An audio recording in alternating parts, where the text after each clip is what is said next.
Okay, let's see what kind of audience we get to start it off. Maybe I can lower that a little bit. It seems like last time we had a little bit more in the shot, but I don't think the desk is moved. But we will wait until we get an audience.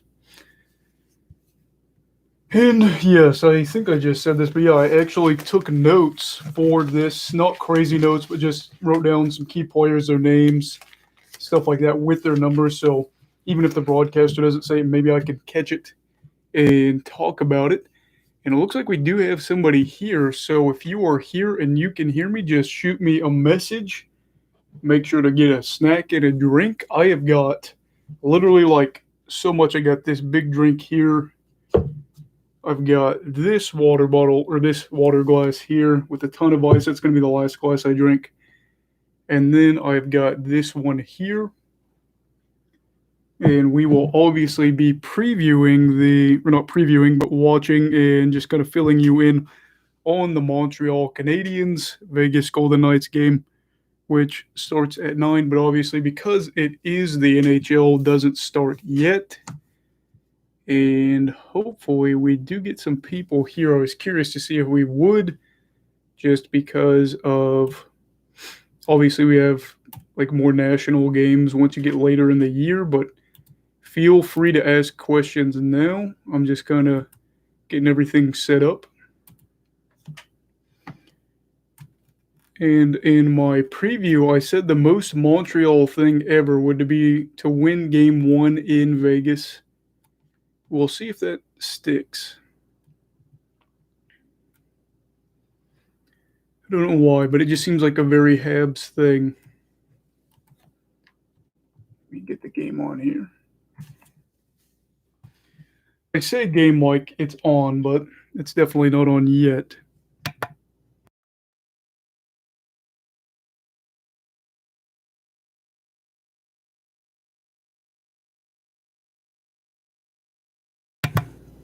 Justin, how you doing? Good to see you. Good to see you. Glad we actually even have anybody on. I know that, once we get later into the year, obviously, it's a little bit harder to get people on the live streams because you get like the NBC and all that stuff. Trying to find the game real quick. Got so many different like packages. I don't know what you call them, TV things that you have to like do your subscriptions or whatever you call them. And I think things will be a little bit more complicated. I don't know what's going to happen. I know that NBCSN I think is folding at the end of this year, so not exactly sure what games will be transitioned over there. How that's all going to work. They got the ESPN deal. Curious to see how it goes. I think the ESPN deal could be good for us. I made a video about that actually probably 2 months ago, and that was kind of going over the financial thing of that and how that could be helpful for the league. Anything that's good for the league is good for us, which is good because we like hockey, so we want things to be good for the league as well. And the game has not started yet, just kind of commercials. We probably got about another, I'd say, I'll go 8 minutes before the game starts if I had to make a pick. But how's everybody doing? Leave questions, stuff like that down below. We definitely have plenty of time to kill because, you got both anthems. Vegas plays both anthems even before Montreal was here, at least from what I've seen or heard. Let me turn that down a little bit. And this crowd in Vegas looks amazing right now. Obviously, Canada's not able to have that full crowd yet. I know that Trudeau or whatever his name is has been a little bit more restrictive about things, so the crowd hasn't been able to be as big. But in the U.S., a lot of these teams are going back to full capacity, which is really cool to see as long as everybody's safe. You don't want anybody to get sick or anything like that. But, I have the faith. And this will be a really, really big game to see how Montreal can handle Vegas. I'm kind of curious to see how that works. I'm going to get a drink here real quick.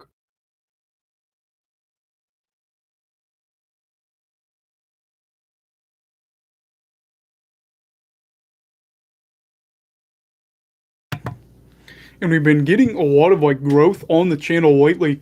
If we could get to 275 subscribers by the end of this live stream, that would be huge. I'd be very appreciative. If not, no worries. You guys are great. We've been having fun doing these live streams.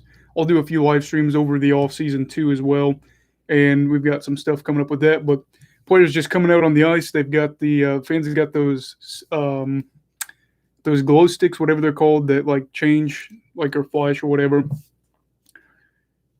And I kind of feel like an idiot. I did my preview and prediction, but I didn't even talk about the Mark Stone, Nick Suzuki, Tatar trade, anything like that. I didn't talk about that in one of the storylines there. But you make mistakes, you learn from it, and we'll see how it goes. But excited for this game. Really, really hope this is a good series. I know Montreal is a pretty heavy underdog, but they've been an underdog the majority, if not all, the playoffs. And with how their season kind of fell apart towards the back end, I'm kind of just glad that they're even here. And not to be mean, but it's kind of cool to have, like, I don't know, like, I don't have anything against Winnipeg, but I'd be really happy. This is a storyline of the oldest NHL team being the Montreal Canadiens taking on the youngest NHL team, Montreal, or the Vegas Golden Knights. Justin, I am good, doing well. My apartment's been a little bit less hot. We've kind of found some ways to mess around and make it a little bit cooler. So hopefully it's not as bad. I know sometimes it gets so hot in here I sweat like crazy, but hopefully not doing that tonight. Got plenty of water ready to go. Had a big snack before this. Had salami and cheese. And not doing too bad. Still waiting on this game to start. Kind of been waiting on it all day, to be honest. Just kind of been killing time. I woke up before my wife today, so I was just kind of watching like a bunch of weird videos about like fun facts about different cultures, stuff like that. Maybe like crazy things that happen in Roman society, fun facts about U.S. presidents, stuff like that. I'm into like a lot of the weird fact videos. I've been watching a lot of those today. Now we've got the Canadian national anthem playing right now.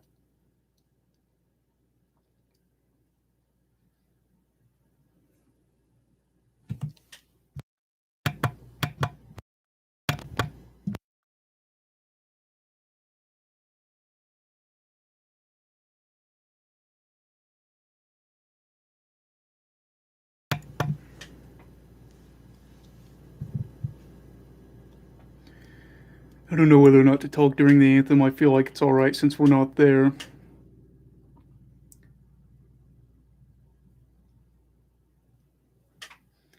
It is just so weird knowing Montreal and Vegas are in this playoff matchup against each other.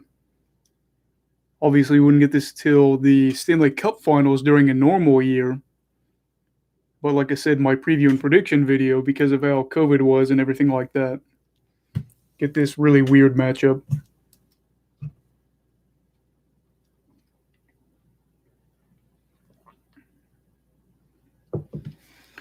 So the Canadian anthem is done. Wrap that up for them in between that time for them to get the American national anthem going.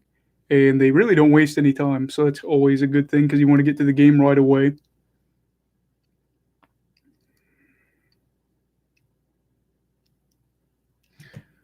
And if you watch the hockey guy, you'll hear him talk about the Vegas Golden Knights national anthem singer, Carnell Johnson, I think is his name.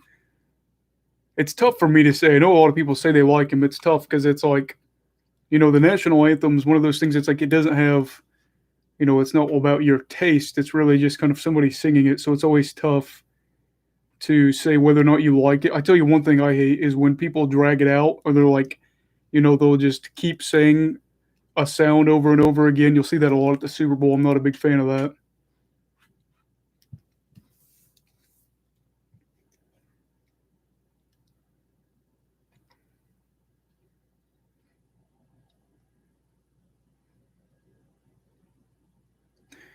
Also, what do you guys think about Chicago being kind of loud when the anthem goes on? I know some people say it's rude. Other people say that it's really kind of, I guess, cool. I've been there when it happens, and it's definitely different. That's the only place I've ever been where you are loud during the anthem. But I don't know. It's obviously not like a thing that I think is, they're not being rude to be rude. So it is kind of different. I just guess each to their own about that.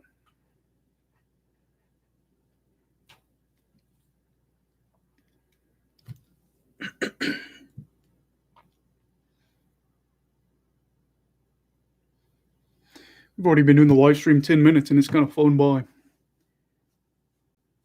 And we should be getting ready for puck drop here soon. And I really, really like the broadcaster that's on tonight. He actually was the voice of the CFL for Canadian football for a really long time. I think he's actually done with them now, which really is unfortunate, but obviously you want to do whatever is best for yourself. But I think he's a really good broadcaster. If I can get this all set up here.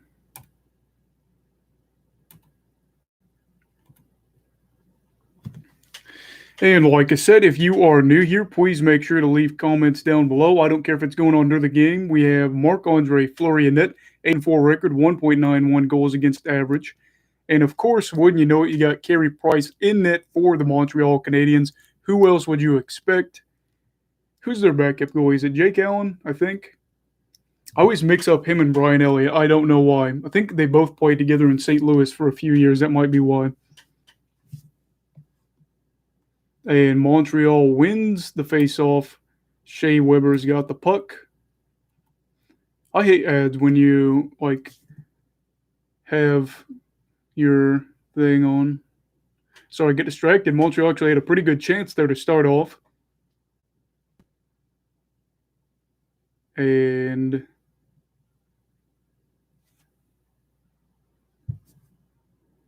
yeah, I feel you there, Justin. Definitely unique. You know, where I grew up, whenever you did the anthem, it was like you couldn't hear a pin drop, or you could hear a pin drop. But you go to Chicago and it's just a totally different atmosphere. I know that St. Louis fans have said before they don't really like it.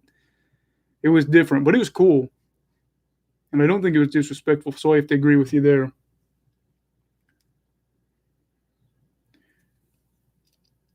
You got Marchessault, Carlson, and Smith playing together. Pacioretty, Stevenson, and Stone playing together. That'll be a fun line to watch.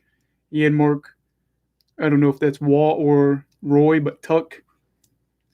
You got the pairing of Martinez and Pietrangelo, McNabb and Theodore, Holden and Whitecloud. And we're just under 30 seconds into the game. Obviously, you can't say one team's better than the other because it's been really, really limited, but Vegas has a chance here. They're in Montreal's end. Mark Stone battling for the puck.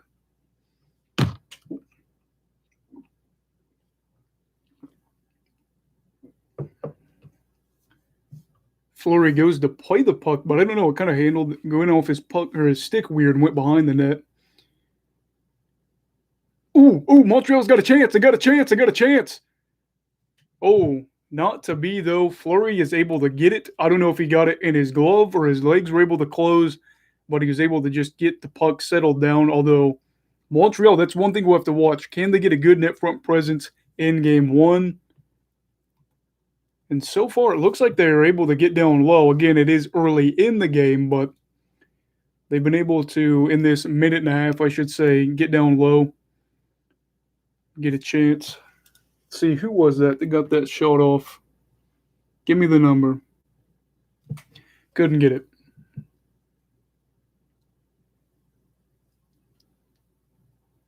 This will be a really fun storyline to follow here as well, is the Nick Suzuki storyline.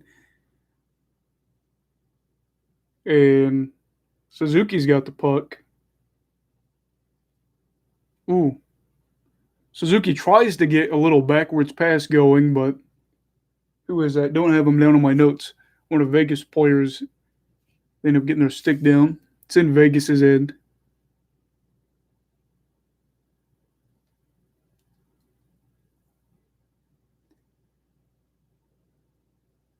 Pietrangelo has the puck. Somebody loses their stick. It's a Montreal player. That could have been dangerous right there.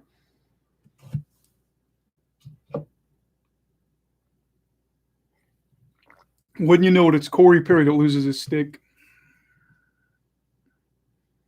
They're going to blow a whistle here. Let's see what they're going to say. It's offsides for Vegas.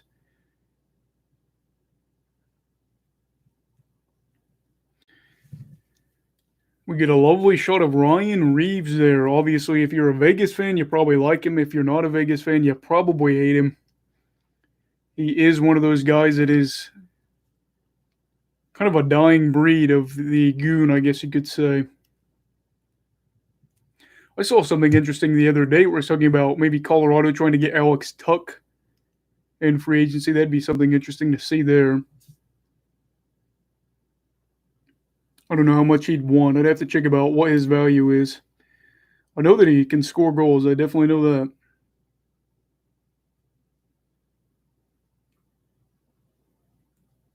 Carlson's got the puck, gets it off, but Paul Byron, infamously as I call him Paul Bunyan, gets the puck out of Montreal's end.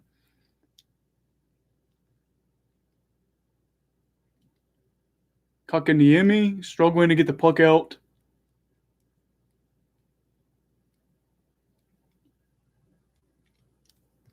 And it's always weird. Whenever you watch teams that aren't yours, you suddenly don't remember players' names or numbers. But if you watch your guys, you pretty consistently watch them. You can tell who the guys are, even on the fourth line. It's always funny whenever I watch the Canucks. And one thing I wanted to talk about, I made a mistake the other day. I said that Romanov had played multiple playoff games. He hasn't. He's only played one, and he didn't even get 10 minutes of ice time. But we're seeing Romanov out here for this game. And Jonathan Marchessault is going to get called for high sticking. That's, I think, because of Romanov. So that could be huge there. You draw a penalty there. Get on the power play early in Vegas. It could be a big thing here with 17 minutes and 13 seconds left to go. Shot gets blocked. We'll have a face-off here. 1:51 left on the power play. 0-0 the score. In the first period of Game 1, whoever wins this goes on to the Stanley Cup Finals. For the Montreal Canadiens, it would be their first time since 1993. As we look at the penalty kill here, and Montreal's been so much better on the penalty kill in the playoffs than in the regular season, but it almost looked like Mark Stone might strip the puck there and get a chance to get a shorthanded goal. Perry right up in front of the net. Falls down like a penguin taken aside, but what do you expect? Perry likes to play a little bit different. Toffoli's got the puck. Passes behind the net. Perry's back behind the net. What would you expect? Anything else from Corey Perry? Thrives behind the net. Toffoli's got it again. I imagine he'll try to get it back down to Perry. Can't get it to go, but he fights down below the net. Vegas can't clear. There's just over a minute left in the power play. It gets dumped down to Carey Price on the other end, but he plays it over. And Montreal will reset on this power play, get a line change. It's Ben Sherratt had the puck, dumped it in. Ooh. They can't settle the puck down right now. They're talking about how Josh Anderson hasn't scored since Game 1 against Toronto. That's been a minute. I didn't even realize that he had such a cold streak going. For him, we'll have to see. That'll be a big thing. You know, Josh Anderson started off the year fairly hot, if I recall. And everybody was saying that it was a bad trade for the Blue Jackets. But if I remember right, things have tapered off a little bit.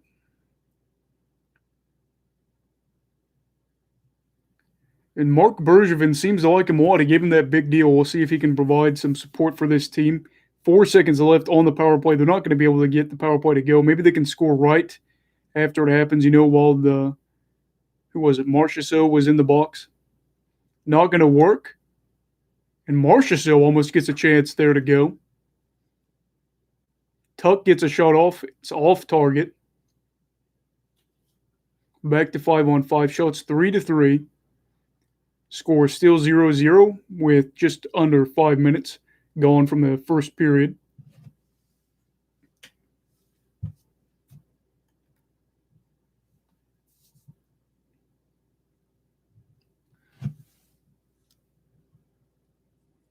Who was it that got the shot off? It was Zach Whitecloud. It wasn't a slap shot. Kind of looked like a wrister back from the blue line. Not anything that would concern Carey Price. Just snags it like it's a can of corn.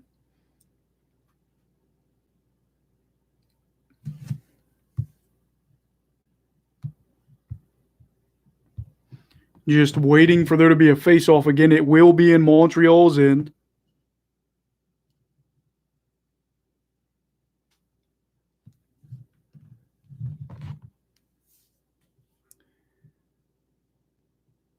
Ryan Reeves will take the face off here. Corey Perry gets it over to Romanov. I always call him Romanov. I don't know if it's Romanov or Romanov. We'll figure that out. See if I took down notes over that. Did not. We'll have to look at that in a second.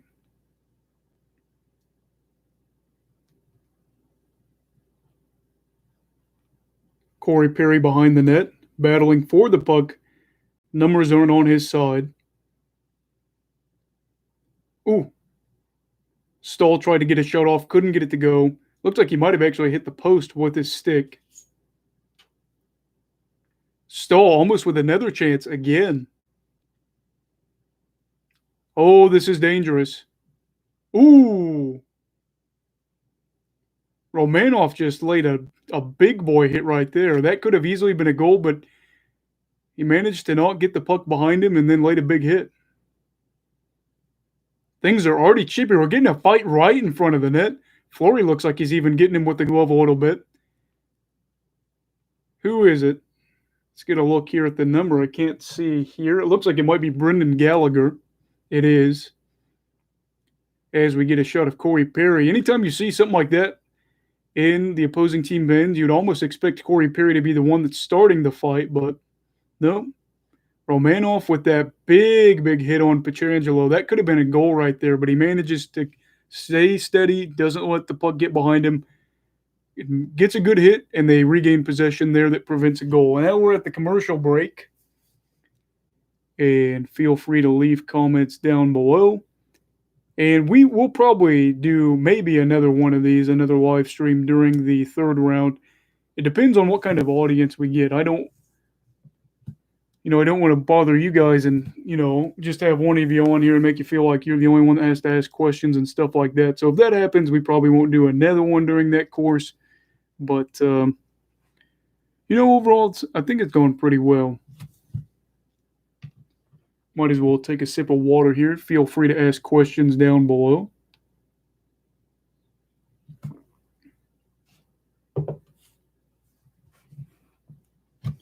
See if I can pull up the shots here so far in the game. Again, score is still 0-0 in the first. Montreal obviously leads in possession basically because of the power play. And right now, I would say with what we're getting, Montreal has outplayed Vegas. But again, with the power play, things are a little bit wonky. But even 5-on-5, they actually lead shots 4-2. They lead in high danger chances 2-0. And they lead in scoring chances as well overall. So we'll have to keep an eye out on that. A big concern for me for both teams in this series is going to be who can score on the power play. If I'm not mistaken, Vegas has had a terrible time scoring in the playoffs on the power play, that is. Montreal's was terrible during the regular season, but they managed to score towards the back end of that series against Toronto, and then they scored a few against Winnipeg, if I recall. When are you hoping you'll be able to do this full time? Wow, okay, you actually bring up a good question, Justin. I was talking to my wife about this last night, and we said that we're going to have me apply to jobs in August because obviously I'll be graduating in May. And if there's not a crazy good offer, we're probably going to stay where we live, try to get a cheap apartment, and then have a job where I work that's a little bit more flexible with how many days you work.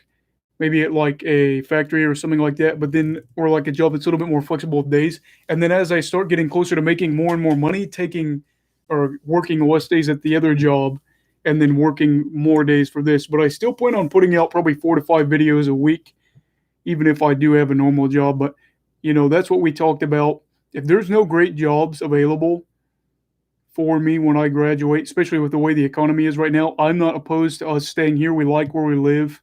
We're very comfortable with where we live. It's not a great city, but we're pretty experienced in like where you should and shouldn't go in the city, stuff like that.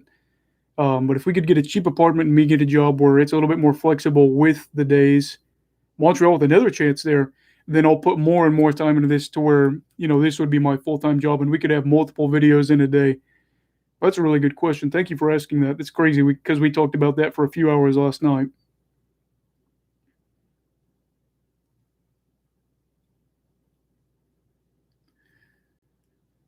And just over 10 minutes left here, about 12 minutes left to go in the first. But so far, Montreal has looked like the better team.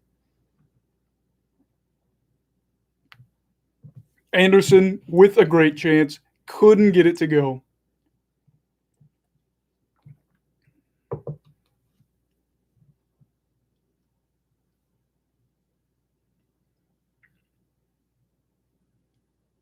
White Cloud gets it out, and they're battling for the puck. It was Carlson there trying to get the puck.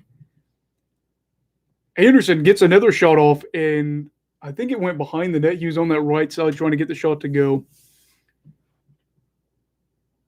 I hate to say that it's all mental for Anderson because you never know what it is, but not scoring since game 1 against Toronto, that is not good, especially for a guy that you got on the books for 7 years.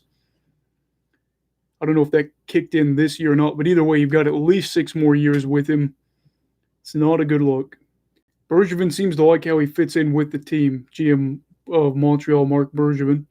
Bergevin's a scary guy. He has got some big muscles. I wouldn't want to fire him. I think that's part of why during the down years he didn't get fired because they were afraid to tell him. Sherratt back into his own end.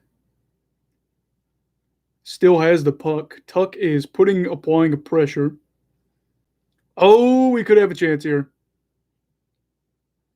Sherratt manages to keep. Who was that? They're not giving me a good number here. Couldn't see. 28 for Vegas. Petrangelo's got the puck. Got it to Martinez. Sherratt with the puck again, trying to clear it. It's going to be an icing. Maybe it's not. Oh, it is. But Cole Caulfield really did get it an effort to try to get it to be in play and not have to get called for the icing. Ooh, Toffoli could have had a good chance to get a goal earlier. They're showing the replay. Anderson has the speed. I don't know what happens there. It's a little too fast for us to break it down. They need to do a slow-mo replay. They're not going to. They're going to go to the face-off in Montreal's end.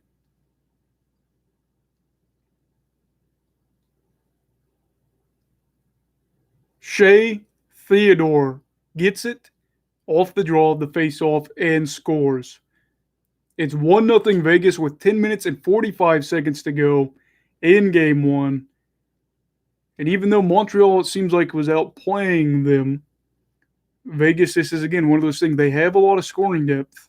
And we'll have to see whether or not going forward this could be an issue for Montreal because they've got some scores, but I don't know if they have the depth of Vegas.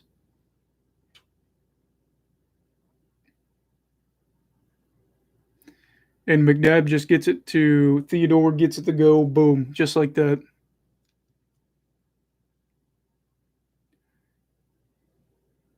That is a good point. They say the puck went right past Carey Price. He didn't move till it was after it was already in the net. So the assist will go to McNabb and Stevenson. Icing going towards Vegas, so they'll have to do the face-off in Vegas's end. Let's see if he did react. No, yeah, he didn't even know that it had went in. I don't think he realized that it went over his right shoulder. Can't really fault carry there. There's a lot of traffic in his end.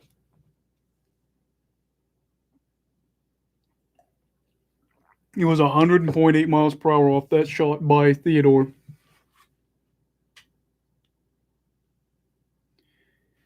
Montreal's going to have to respond, even if they don't score here, just making sure it's not 2-0 by the end of the period. They haven't played bad to start off this game. Again, they are underdogs. Hanging with Vegas might not be the worst thing. Just don't get dumb and try to play end-to-end hockey if it's not going to work. Fleury plays the puck to McNabb. Try to get it out of their end.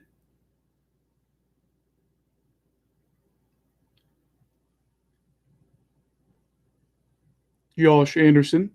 Another shot from far out. It's kind of surprised he didn't wait. Favorite NFL team, Cleveland Browns.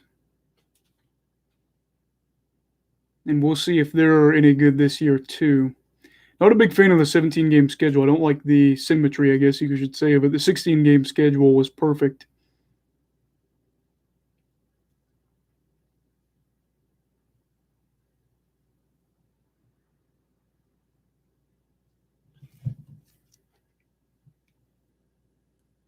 Trying to see who's got the puck. It is Vegas. I just can't figure out who's got it.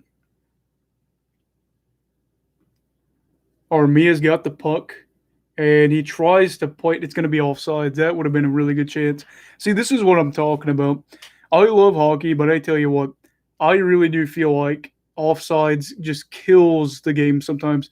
And that's not just the NHL. I know that soccer, football, whatever you want to call it, has got offsides. I've just never been a big fan of the offsides aspect. If they want to, cherry pick who is that, that's going to be one of those things that it could help you out because they've got somebody at the other end. I don't think teams would actually cherry pick, though. I remember a few years back for the NBA, as we're at a commercial break here, the Sacramento Kings owner wanted the team to play like a 4-on-5 defensive aspect and have somebody cherry pick at the other end. I just don't think you're really going to see it too much for any sport.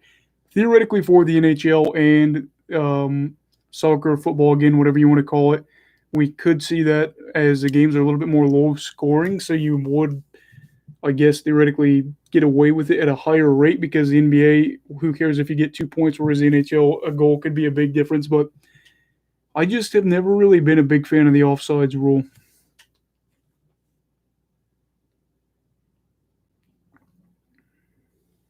Feel free to leave questions down below. We are just at a commercial break here.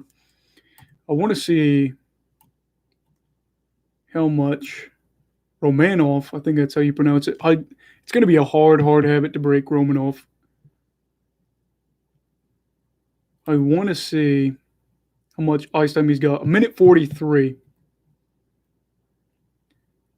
I don't think, it's tough to say because he's had a really small sample size in this playoffs. You got just over about 12 minutes to go with here. But I don't think that they should shy away from using him in some minutes, theoretically, going forward.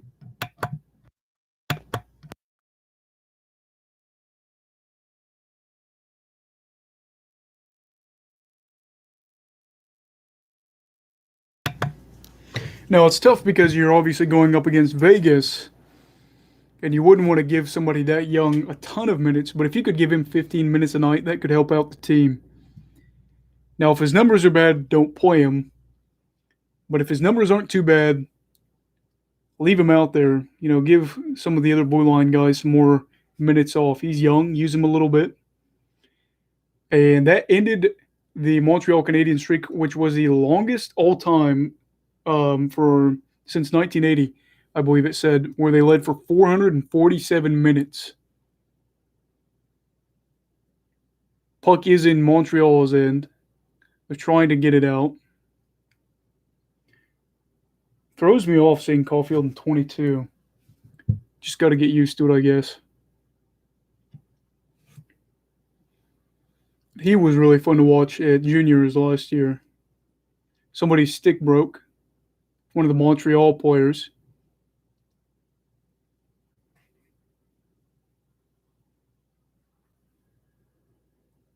Max Pacioretty playing the puck to Mark Stone. Mark Stone trying to get it up. And the puck is up in the air. Petrangelo goes up to grab it and play it.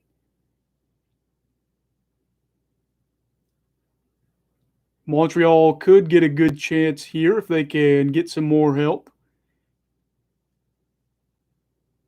And I'm not saying Corey Perry's perfect by any means, but he's looked kind of like revived in these playoffs, energized at different times.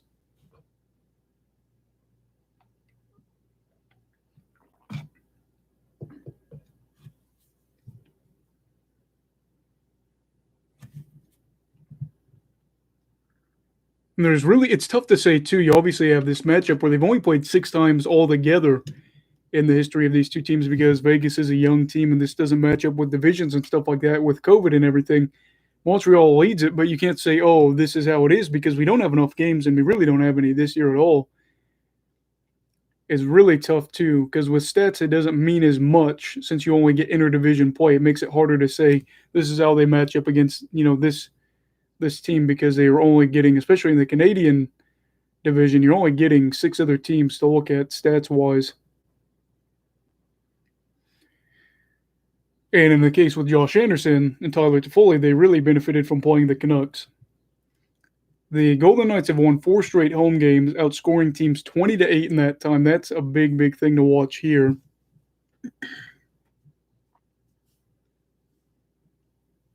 And there are 6.5 minutes left to go in the first.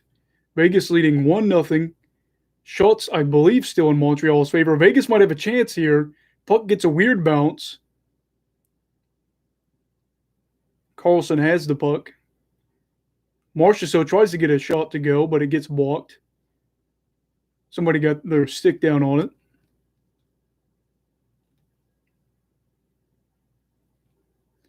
Kotkaniemi gets rid of the puck. Just dumps it. It goes towards center ice. Goes right back into Montreal's end. Vegas doesn't have possession, but at the same time, Montreal just battling along the boards, trying to get the puck out of their own end. And I would say since that goal, Vegas has probably been the better team. We'll have to see if Montreal can keep up with them going into period 2. 5.5 minutes left to go. Suzuki couldn't get the puck into Vegas's end. Suzuki's got the puck. And you can tell he wants to get either Caulfield or Toffoli. It's always really fun to watch them play together. Toffoli's actually played the most minutes with Nick Suzuki so far in the playoffs, and I think that'll continue. Dano's got the puck. Shot attempts are 15-14 in Montreal's favor. That doesn't count for shots on goal.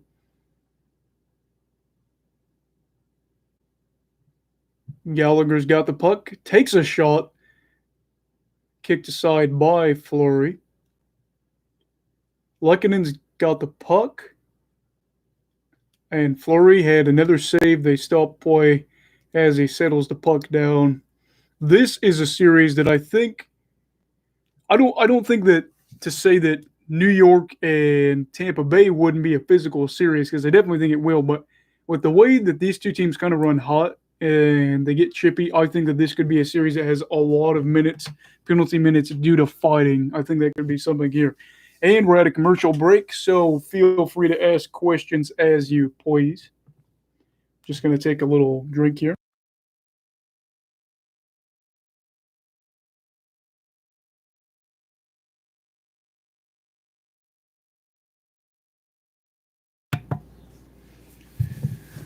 And we're almost 40 minutes into the live stream. It's been going pretty well, I think. Feels a lot more smooth when I have these notes of the player names. So far, it's been a pretty good game. I know that Vegas has the lead, which I'm rooting for Montreal in this series. But it's been pretty good. Let's look at the overall stats. It'll be really fun to see. It would be ideal if Suzuki and Pacioretty had a great series.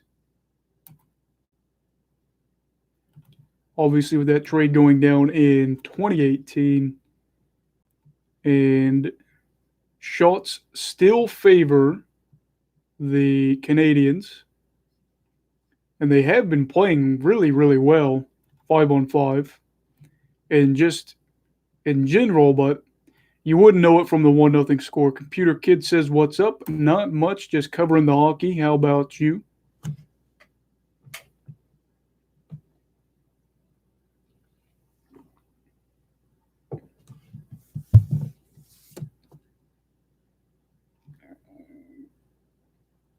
And we could see a really weird finish to this period. Doing great as always. Glad to hear that. Good deal. Always glad to have or hear that people are having good. My uncle hit me last week. I'm not sure what that says, but I'm sorry, I think.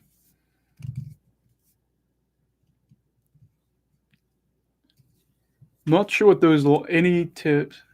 I know permanent brain damage. Well, if that is true, then I am sorry to hear that. Definitely not going to say I don't believe you because obviously I don't know.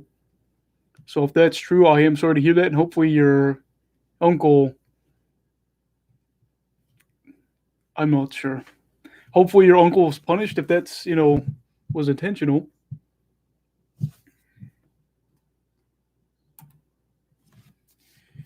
4.5 minutes ago, he escaped the Bahamas. I know a guy from the Bahamas. Plays baseball. Pretty good baseball player. But if that's true, then that stinks, and I'm sorry to hear that.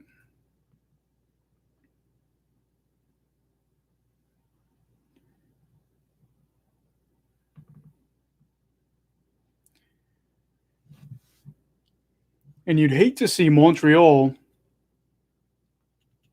lose this game theoretically. It is still very, very early. But if they outplay Vegas and lose a game, that really hurts. And he said that's what you. Where are you from, Krish? If that's how you say your name. What hockey position are you? Talking about me, computer kid.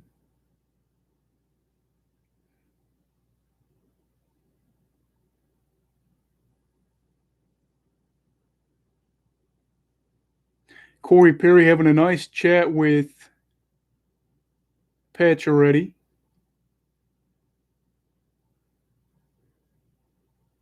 Are you talking about me, computer kid? Sorry, just clarifying, making sure you weren't asking somebody else in the comments. I do not play hockey. I'm actually in college finishing. I'm going into my senior year. I actually do broadcasting. I actually work for ESPN, do broadcast for definitely not ESPN like the main ESPN, but kind of like the smaller ESPNs. What is happening in this chat right now? Well, Krish, from what I'm understanding, his uncle hit him with a bat and then escaped to the Bahamas, and he suffered permanent brain damage, which, like I said, if that's true, that's awful.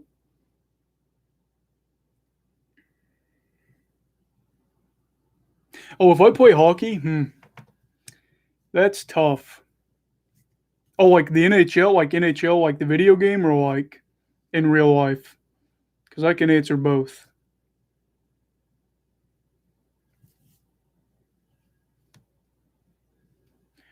3 minutes left to go in the first.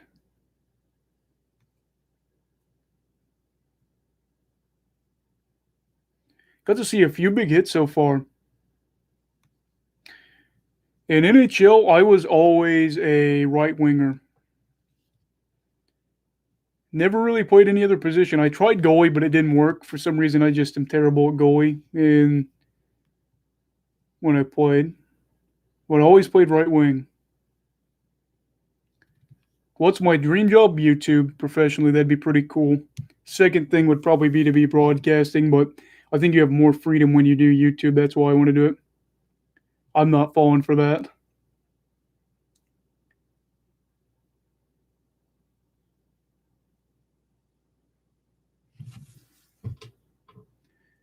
Kulak got a pretty good hit there, but managed to stay up. And Pietrangelo couldn't settle the puck down. He might have had a good shot around the face-off circle to go, but the pass by, who was it? I think it was Marchessault, but I could be wrong. Was just a little bit too heated. But yeah, if I could do YouTube for a full-time job, that would be amazing. That's why we're trying to do a lot of videos and grow. We've been growing, so that's always a good thing. Pietrangelo with a good shot there. What college do I go to? I keep that hidden just for till I get probably a little bit closer to graduation. But probably around like April or May, I think I'll say where I've gone. But I'll tell you, I definitely don't recommend where I go. The professors are really nice, and they do a great job. But the administration here is just absolute garbage. and I would never recommend anybody going here.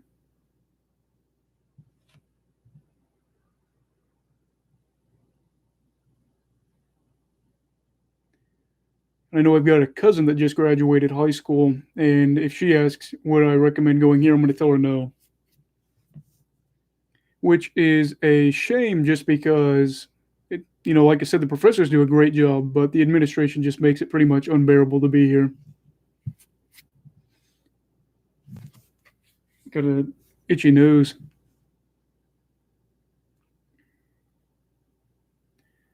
2 minutes and 22 seconds, 2-2-2 in game one. Vegas leading. Petrangelo thought he might break his stick there, but he's going to change sticks instead. I don't think he's happy with it.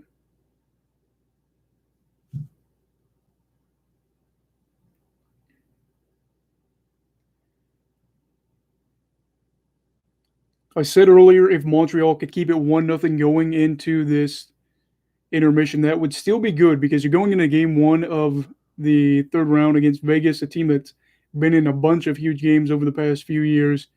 Nothing wrong with being down 1-0 and after outplaying them in the first period.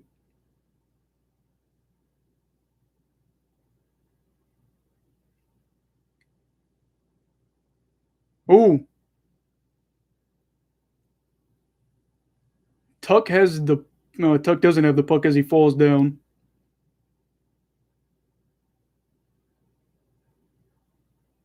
There's going to be a penalty against the Canadiens. We'll see who it's on and what it is. And again, things getting chippy.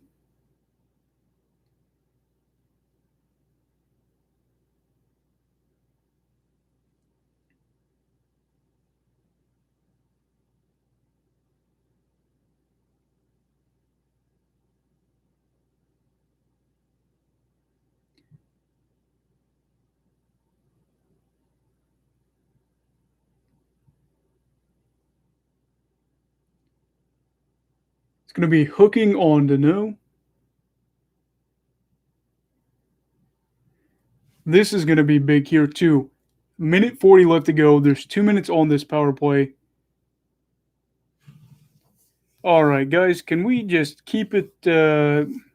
Let's not hack anybody. Let's not release anybody's address or anything like that. Let's just keep it about hockey.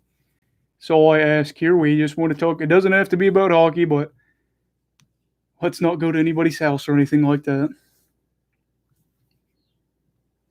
Montreal's PK is 28 for 31 in the playoffs so far. That's a 90+% PK.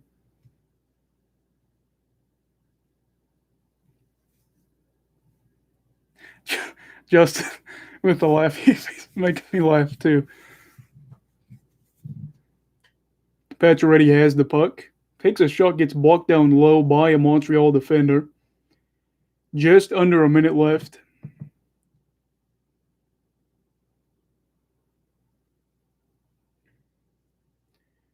Montreal, the past 7 games, has not allowed a PK goal.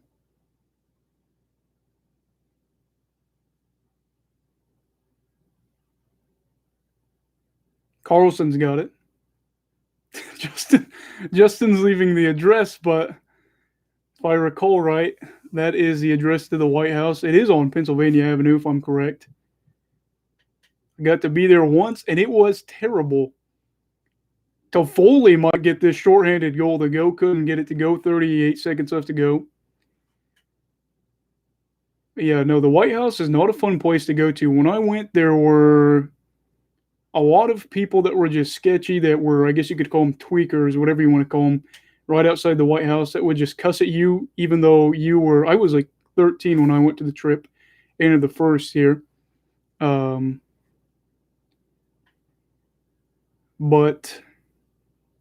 yeah, it was not a very good experience, and it's a lot smaller. The White House is a lot smaller than I thought.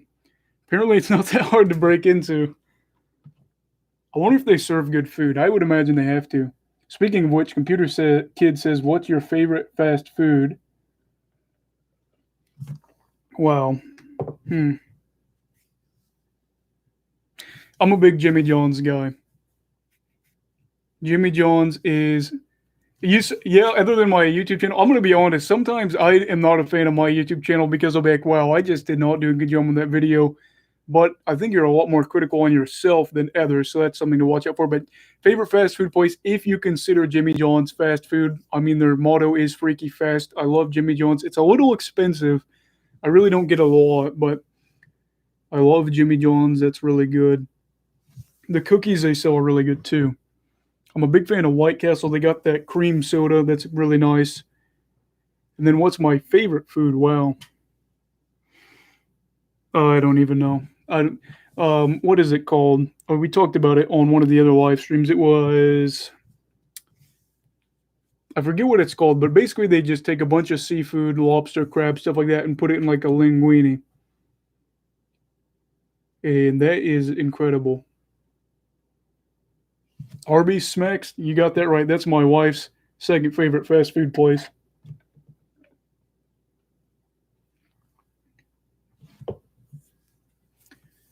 What is my favorite movie? Wow, all right, that's a good question too. I know I skipped over the songs, but I'll get back to that in a minute. I mean, I'm a big fan of The Patriot. I'm a big fan of like M. Night Shyamalan movies. Um, it's tough to say. I love so many movies. I say I have a top 20, but really all of them could probably be thrown into that one spot. But I really like The Village, Signs, The Patriot, Air Force One.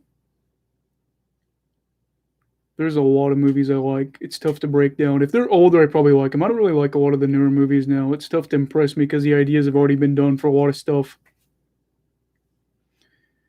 For my favorite songs, it's tough to say. I listen to a wide variety of music. I listen to a little bit older stuff. I listen to stuff from now. I listen to Cage Elephant's a big band that I like a lot. I like Air Force One is good. Yeah. My dad and I used to watch that. I didn't. It's kind of a weird thing. It's a long, long backstory with my dad and I. I didn't go over there all the time as a kid. Nothing like crazy bad. Like it was just kind of just like weird, like with all that stuff, custody and all that. But we used to watch it a lot. I like that. But as for favorite songs, I'm a big fan of Cage the Elephant. I like Jack Harlow, Mercury, stuff like that. It's kind of all over the board. Heck, sometimes I even listen to like jazz on YouTube if I need to, just kind of like fall asleep or something like that.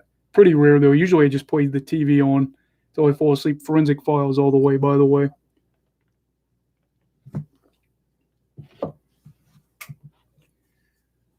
And let's see.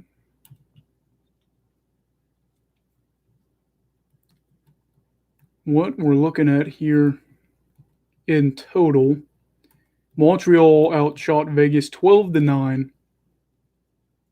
Scoring chances they led 10-5, and high danger chances they led 6-1. Do I have any pet peeves?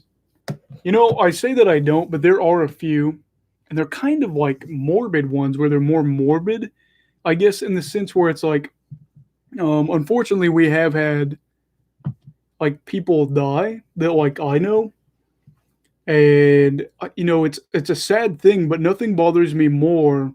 I don't know if this is a pet peeve. I think this is about more than respect. So I guess we'll get back to pet peeves in a second. Nothing bothers me more than when somebody that doesn't know them at all makes like a big post about them and all that stuff, and it's just like they didn't have a connection. They like it's okay to say your condolences, but they'll make it seem like they were besties, and that seems so rude. Pet peeves, I would say. Hmm.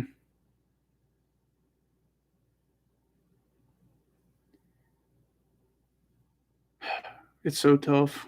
It is so tough. I'm sure I've got them. I know that there's a few people that I just can't stand to be around, so I got to think of why I can't stand to be around them. Okay, I've got one. So my one of my friends from college, he's a good guy, but he will fling his lanyard around over and over again, and like just right by you. And there's been a few times that it hit me, so that drives me up the wall. And then another one is when people wear like flip flops or like I think like slippers or whatever, and they like make that flapping noise when they walk. That's just really annoying. It's kind of like I just rather have somebody go barefoot. And I am not a hypocrite because I don't wear flip flops. I don't want people to have to see my feet. I don't want to be out in public, people having to see my feet. So I don't wear them. So, not a big fan of flip flops. And I remember when I was a kid, my mom bought me a really nice pair of flip flops. I don't know why. I never expressed any interest in flip flops at all. But she would always be like, "Why aren't you wearing your flip flops?" And that used to drive me crazy because I hate flip flops. Slides are a little bit different, but I don't really wear those at all either. I just traditionally wear like normal shoes. And let's see what we're looking at here.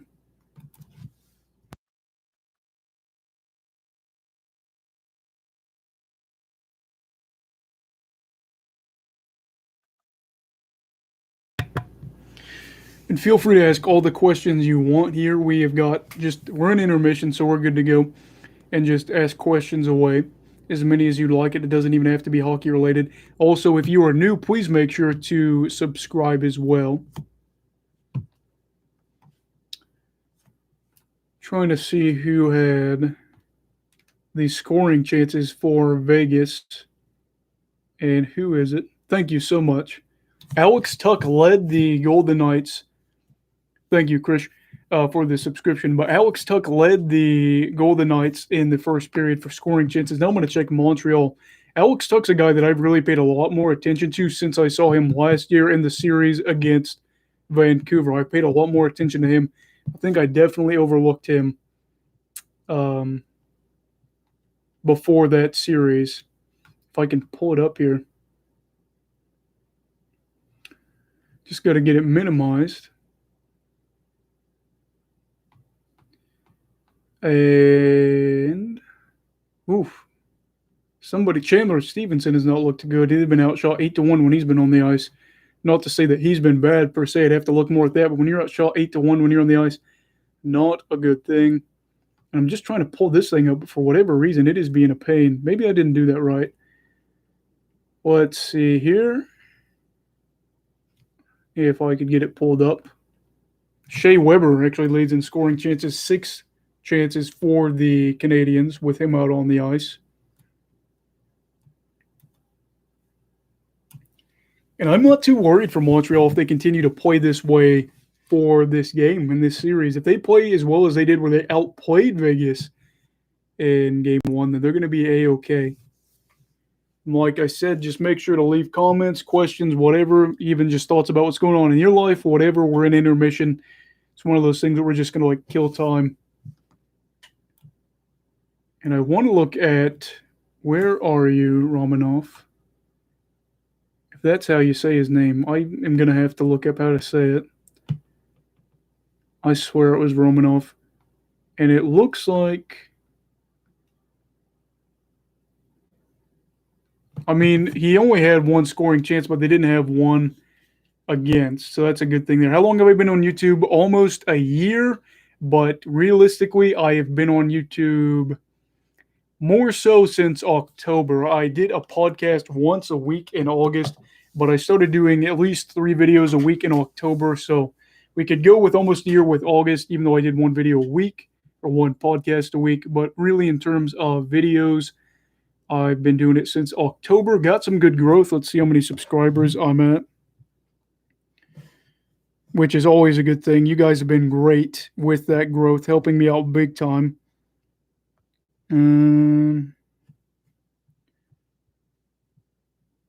270, so definitely not bad. Do you want me to subscribe to you from my 80 spot accounts? It probably actually wouldn't help me. Thank you for offering, though, just because I think that if you have a lot of subscribers but they don't watch your content, it doesn't help you that much. I'll have to look into that, but I'm pretty sure that would kind of be a bounce back. But thank you for offering it, though. Definitely the support is welcome. And we've got a lot of support, I should say. We've got a relatively tiny channel, but it has got a lot of growth. And I thank you guys for it because that's been all you. That's not been me. You guys have been really great helping me out. And, we've got a lot of new faces. You'll charge $200 per subscription. I can't wait till I make money off this, I tell you that much. I love doing this, but getting a paycheck would be such a cool thing.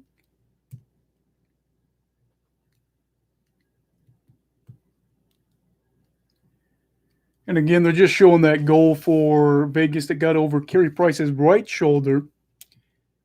He didn't even realize it went past him. I don't blame him. Again, there was a ton of traffic. It was a relatively fast shot, over 100 miles per hour. It wasn't a Shea Weber-esque, where it gets up to 108 or something like that. But all in all, it was a pretty good shot. You got a goal for Vegas. Even though you got outplayed, you got to be happy knowing you're up 1-0 in your own building. And you probably are going to be able to turn it around in period 2, or at least that's the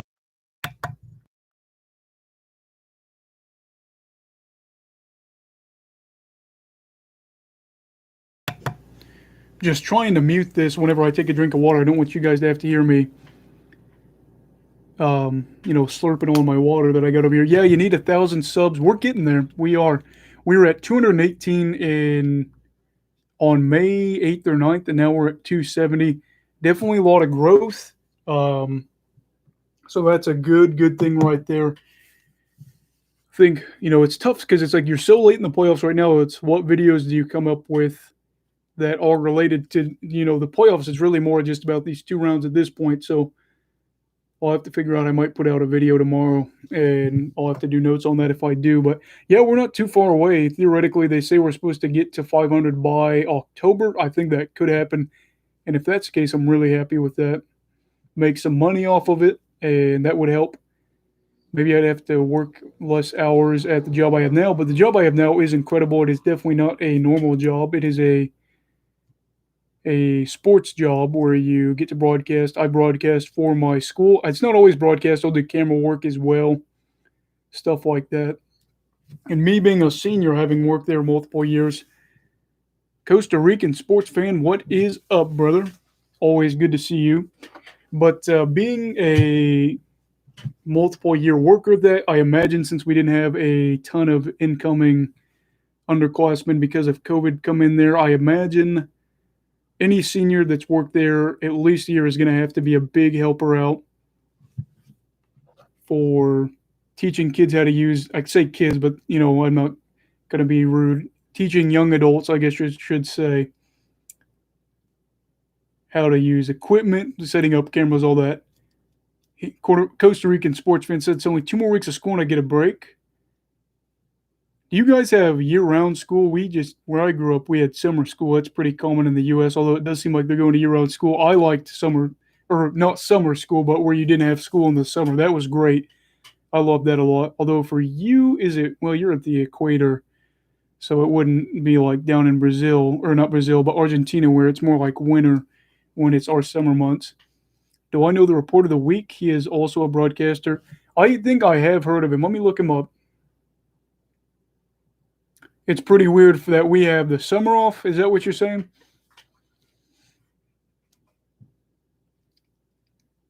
Still at the intermission, so we've got plenty of time to kill. Feel free to message away.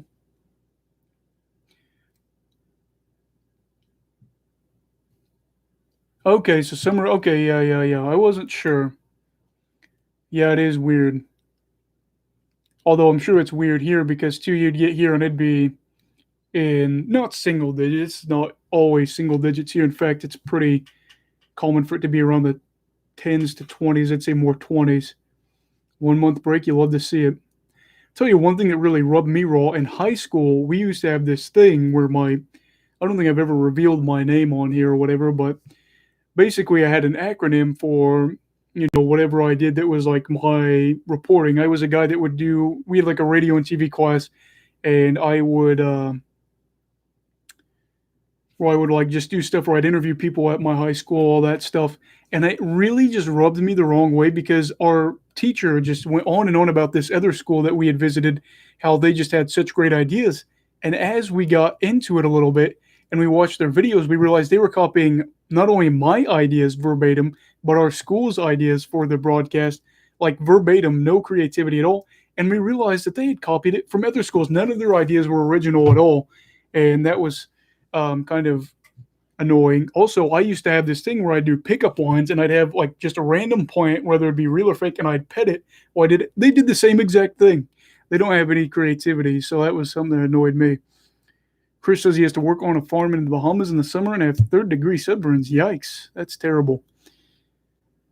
I got sun poisoning once, and I've still got scars on my back now. They're not super bad, but it was one of the most painful experiences I've had. And I've had some pretty severe ones. I busted open my head when I was a kid, and they said that I waited another day or two, I probably would have died from internal bleeding. I chopped off a toe on accident, but they sewed it back on. I've had a lot of crazy injuries, but that sun poisoning was one of the more painful injuries I've had. Although I don't know really if you'd call that an injury. I'm not really sure what you'd call that.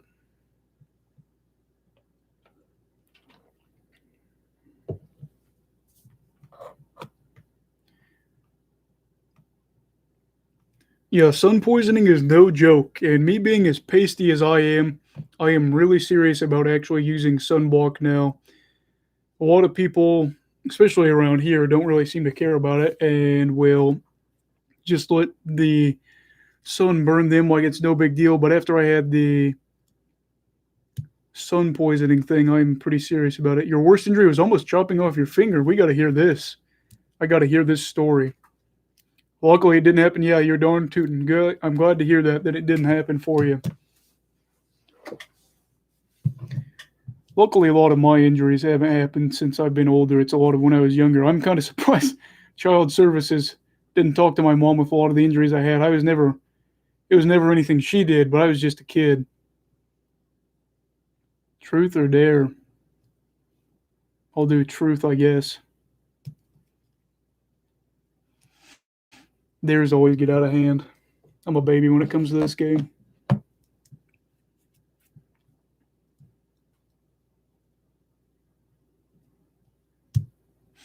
Just at the intermission here, Vegas leads 1-0. Feel free to leave questions and subscribe to my channel. Have you ever bullied a freshman? So I would say no. I'll tell you one thing. When I was on my football team in high school, when I was a freshman, they would do stuff where it was like they would literally punch you and stuff like that. I was never like that with freshmen. In fact, I had a pretty good relationship with a lot of the younger players. The only thing I was a big stickler about was seniority. You know, it was they were not. You know, it was just the things. Um, it was just one of those things that, like, you know, seniority played a factor into who got drinks first, stuff like that. I was a starter for the back end of my junior year and my senior year, so seniority was a big deal. But yeah, I never really bullied a freshman. I talked to a lot of people in high school, but just kind of hung around. Can you play Sunday by Best Buy Services? I don't know if I've heard that. Soccer is pretty big, and I was playing recess a couple years back, and my school had a forest where the balls would barrel down. However, they put a barbed wire fence. Good grief. What in the world? Costa Rican sportsman, mind your tongue. Yeah, no, see, the boys' soccer team, I know it's called football in the other, basically everywhere else, but soccer here, our men's soccer team for my high school is just straight garbage, but our girls' soccer team is really good.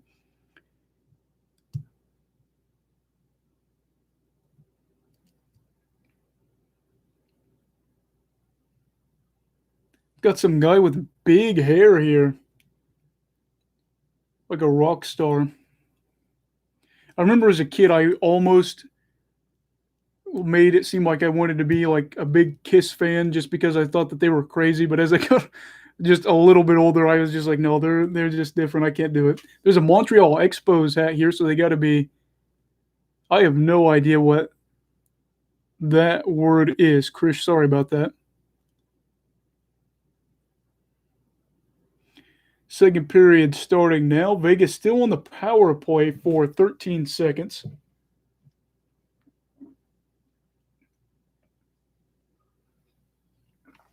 That sounds terrible. Sorry to hear that, Costa Rican sports fan. Let me Google it. Yeah, they're looking if it's going to be a delay of game on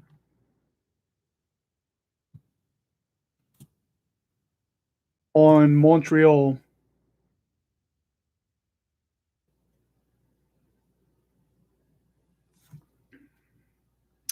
Says it's used to signify the head of a family in Sicily. I could be wrong. I'm definitely not a high-ranking member of the mob. That's what Urban Dictionary has given me.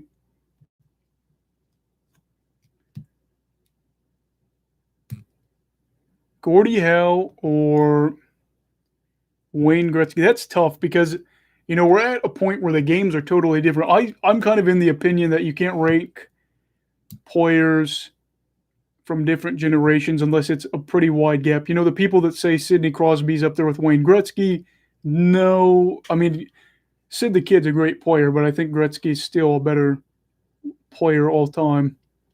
Most epic NHL win?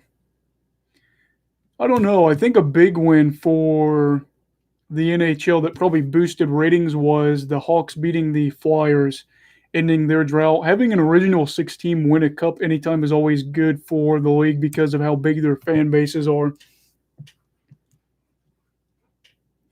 And it's going to be another power play for Vegas. So Montreal is going to have to kill that off to start the second. Pietrangelo has got the puck, passes it over to Theodore. Pacioretty tries to get it back over to Pietrangelo, back over to Theodore. Theodore takes a shot. Pacioretty takes a shot. Can't get it to go.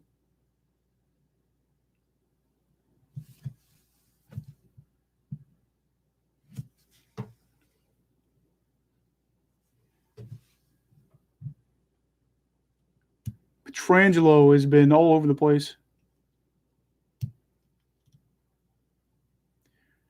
Pietrangelo has 2 power play assists so far. Ooh, Marchessault would have had a good chance in the low slot. Is my feed behind? I apologize for that. Theodore again. Guess we'll have to see here. Pietrangelo with the shot. Yeah, if my feed is a... Hey, Cookie, how you doing? Score is 1-0 Vegas. If my feed's a little bit behind, I apologize. My Wi-Fi is just really bad. It's been to the point where the videos have just been really, really slow to upload. So that's kind of been something that stinks because some of these videos are about series reviews.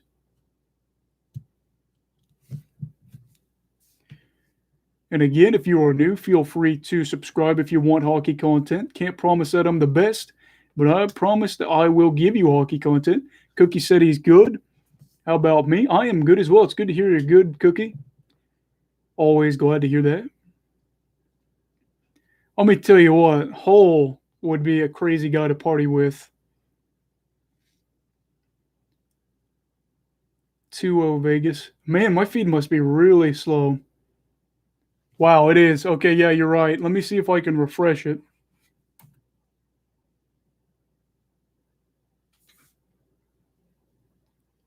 Not sure why it's... Well, it probably doesn't help that I've got 1 bar here. I don't know if that affects speed.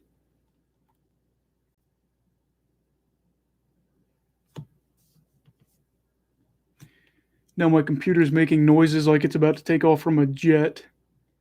Theodore has 2 goals today, right? If I'm not mistaken.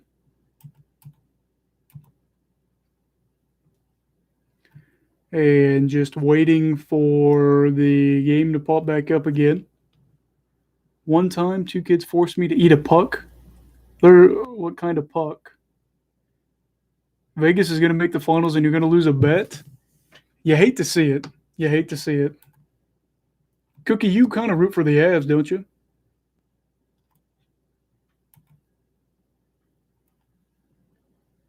It is just super slow. Let me see. Sorry, guys. I obviously know it's not ideal for me to... Yeah. How would you even eat an ice hockey puck? Fun fact, I got hit at a minor league. Yeah, that's what I thought.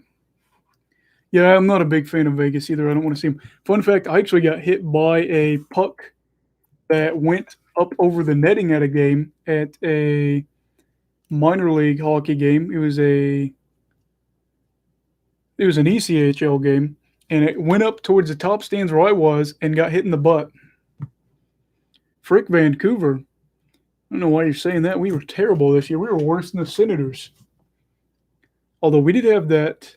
You hate all the NHL. Why are you in a NHL live stream then? I guess I'm confused.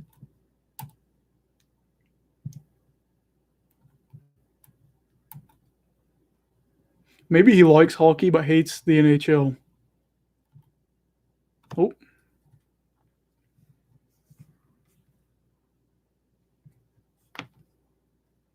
Can somebody look up whatever he's saying? Because I'm not exactly sure what that is. Yes, I will. I promise you I am. I figured, actually, I was going to mention that to you today. I just thought of that. I imagine that I'm going to do that once the playoffs and maybe get a few more um, mock trades brought up.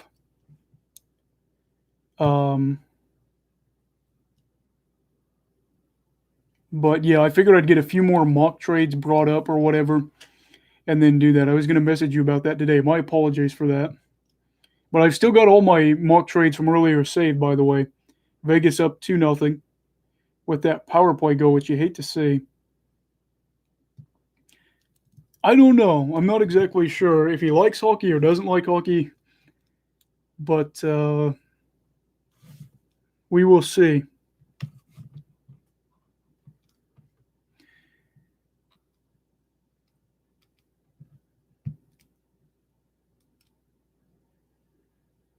Yay, video games from Reddit? I don't know who that is. I'm not very, the only time I keep up with Reddit are the AITAs, if you know what that is. Try to keep it family friendly, so we'll just use the acronym or whatever that's called.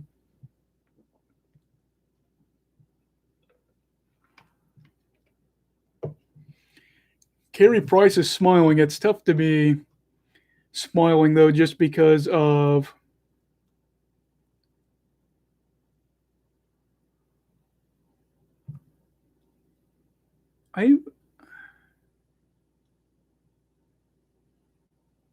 Canes acquired Jack Eichel, 50% new one. Well, I think that the Sabres honestly might just let that slide at some point just because of all the drama going on with Jack Eichel.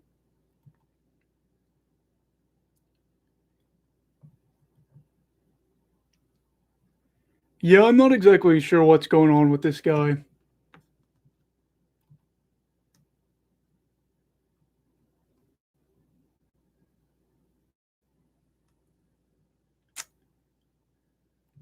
Let's see here.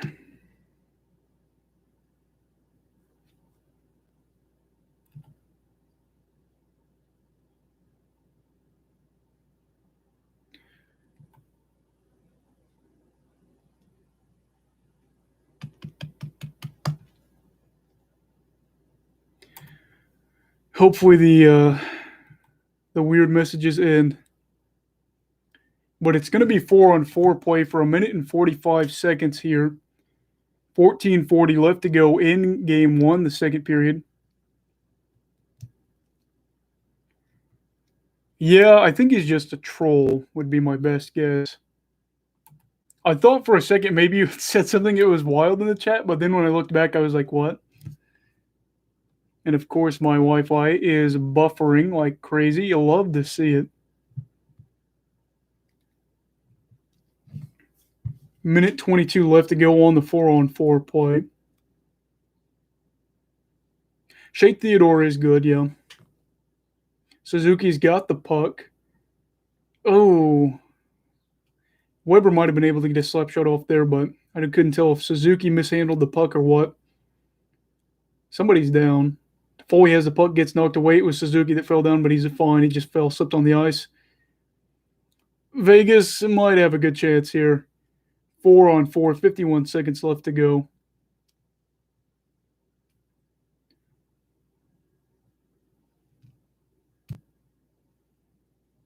Have you watched White House Down? Yeah, I have. It's a good movie, if I remember right.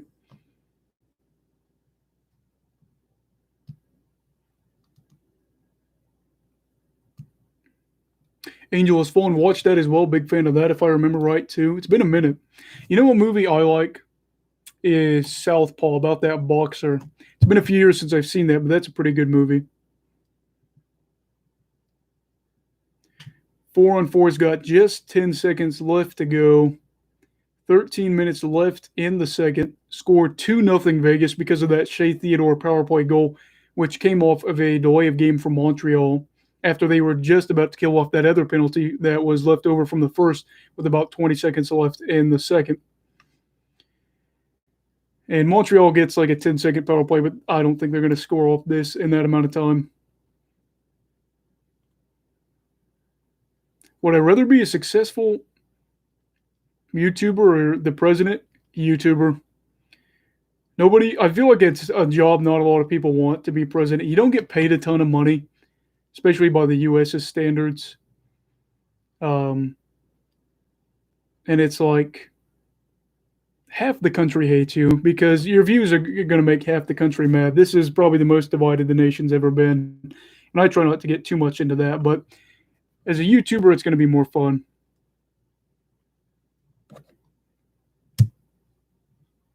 Edmondson gets a shot off. Anderson down low, back over by the boards. Looking for the puck. Kakaniemi gets it down to Paul Bunyan, as I love to call him. Anderson gets a shot off, but it gets blocked by Stevenson.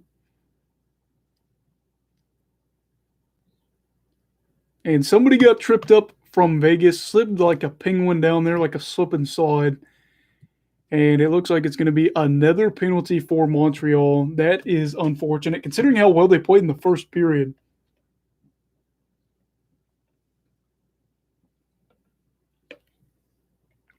Yeah, that's definitely going to be a tripping call. And we're going to commercial break for Habs fans. They got to be feeling really, really frustrated, especially with how well the first period went. However, it is just a 2-0 lead for Vegas. It's not something that's insurmountable.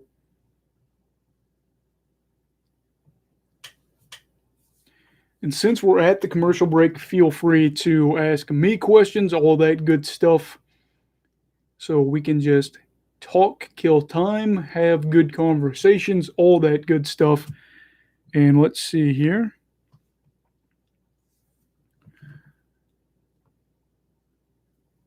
Would you rather be hated by everyone you know or have cancer and be loved by everyone? Yikes, that's tough. What kind of cancer is it? And it is concerning because, unfortunately, a lot of people in my family have got cancer, so I just hope that I don't get cancer, but my sister had it as a kid, and so that was very unfortunate. Throat cancer? Probably be hated by everyone I know because maybe I could work my way back into being loved by them.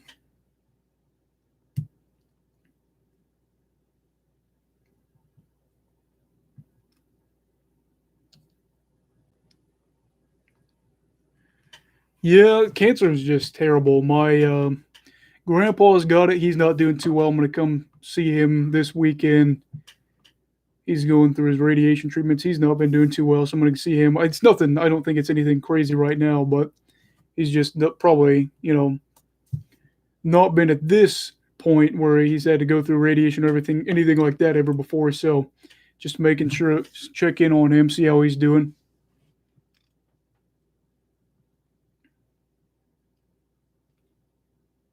No, they didn't get that goal off the power play. It must have happened right after. But this is the fourth power play for Vegas. Thank you. No, you're good. You're good. Hey, it happens. It is the fact of life that just a lot of people get it. It is sad, but, it's one of those things where we definitely weren't like making fun of anybody or anything like that. But I tell you, thank you, Krish. I think he's going to be all right. It's not a serious mode of cancer, and I think they said he'll be all right. Marchessault's got the puck. Got it back again. Takes a shot. It hits. It sounded like it hit the post, but I couldn't tell. It might have actually hit the metal, where the boards meet.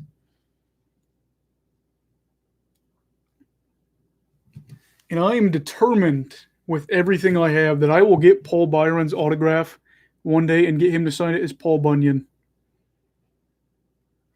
If I ever get big, that's what I'm going to do. I'm going to go to a Habs game and try to get Paul Byron to give me an autograph. 2-0 Vegas, 48 seconds left to go in the power play for them. 4 for 31 in the playoffs this year. In this playoffs, I guess I should say. Fleury plays a puck, 37 seconds to go.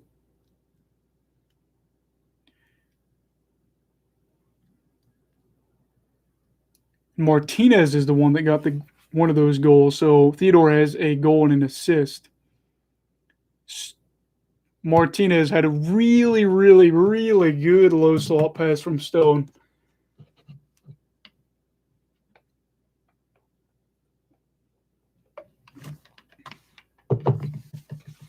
Seven seconds left to go. It looks like Montreal could kill it off, but since it is in their end, you've got to get that Hab back out on the ice. And the Golden Knights had 0 shots on that last power play.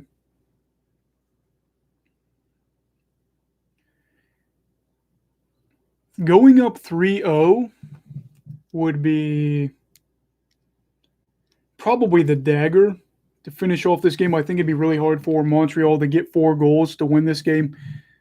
Vegas getting 0 shots on that power play is not a good look. Would you rather be president or the Capo regime? I probably said that wrong. Probably president, because I feel like if you get caught as Capo regime, you'd probably get a long prison sentence. Vegas is probably going to go to the finals. Tough to say since it is just the first game and it is only halfway through it, but I do think they have a really good chance. Which is unfortunate because neither of my teams have made the finals since I've got really big back into hockey again, probably about, I said it was like 5 years ago, but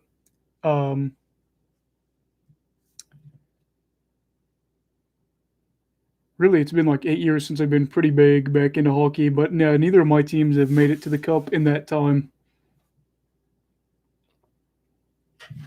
Looks like we'll go to a commercial break here. And I've said it before and I'll say it again. I firmly do believe that had the Canucks beat the Golden Knights, we would have had a pretty good chance against Dallas.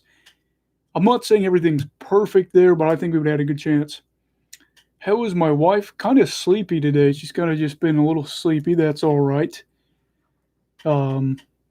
She's got me working through some leftovers before she makes jerk chicken, probably tomorrow, if not the next day or whatever. But it's one thing we've been really good about is not going out to eat too much, and especially with the way the economy looks like it could go, we've been really good about eating everything that, we have dinner, and then we try to get those leftovers done with. And as long as I get done the leftovers from the night or for tonight, that'll be all our leftovers, so I have new stuff. That's right, Costa Rican sports fan. You're a Canucks and Sabres fan, if I remember right, correct? Yeah, I really do think we would have had a chance. I'm not saying we would have won it, but I would have liked our odds. Especially, I think, if you go back to Markstrom. Yeah, we definitely wouldn't have beat Tampa. That's the thing. It would have been really cool to make it there, but yeah, we wouldn't have made it, especially with the way our blue line is. I love Hughes, but defensively, he's a nightmare. That might actually be who I end up getting my next jersey. I usually get goalies, but Hughes is one of my favorite players, maybe of all time, and it's been early. And it's weird because I usually don't like guys that play bad defensively, but Hughes is just such a fun guy to watch.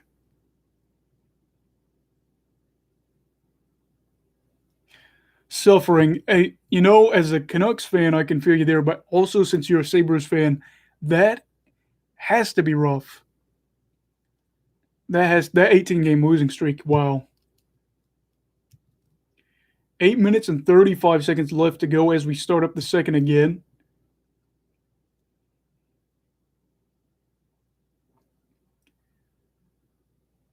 And Sherratt has played a lot of minutes here. At least that's what it said. I'm pretty sure. We'll have to take a look at how many minutes he played, but I could have swore it said 25. That just seems impossible. Let me check that.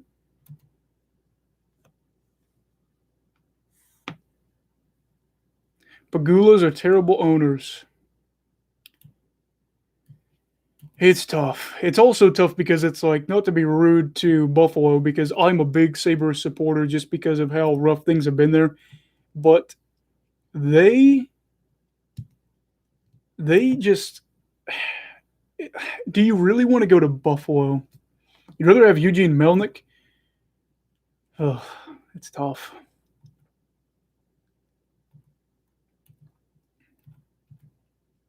He's played 14 minutes, so that must have been from another game. I must have misquoted that. Second power play for Montreal tonight. They got it here. 2 minutes left to go. 8 minutes and 14 seconds left in the game, but 2 minutes on the power play. Would you rather get a tattoo on your face or a celebrity or look like a celebrity you dislike? Well, there's a lot of celebrities I don't like that are traditionally good looking, so probably that. I'm just not a big celebrity guy. I just don't like a lot of them. Oh, and they score! Cole Caulfield with the power play goal. It is 2-1 Vegas, but Montreal gets a goal here. That is huge for them because that first period looks really good. Second period's been rough with them being on the PK, but they get this goal here for Caulfield. That is huge, wide open right there. Who gets it to him?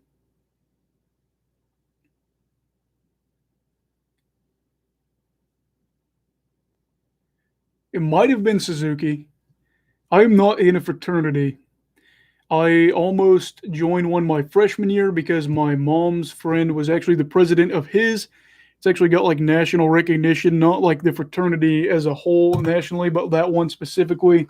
It's considered, or it was considered, at least one of the craziest um, fraternities of all time. And it actually ended up on the Today Show one time, I'm pretty sure, because of how wild it was. But it's they've got some weird characters in there. It just wouldn't be a good fit. And definitely now that I'm married, that would have never worked out. So I don't have any regrets about not joining it, but it was a crazy group. I know a few guys from the fraternity. They're not bad, but also I know a few other guys from there, and they've got some weird ones there. I think they've got the Caulfield family on camera here. Cole Caulfield, man, he's going to be really fun to watch next year in the regular season.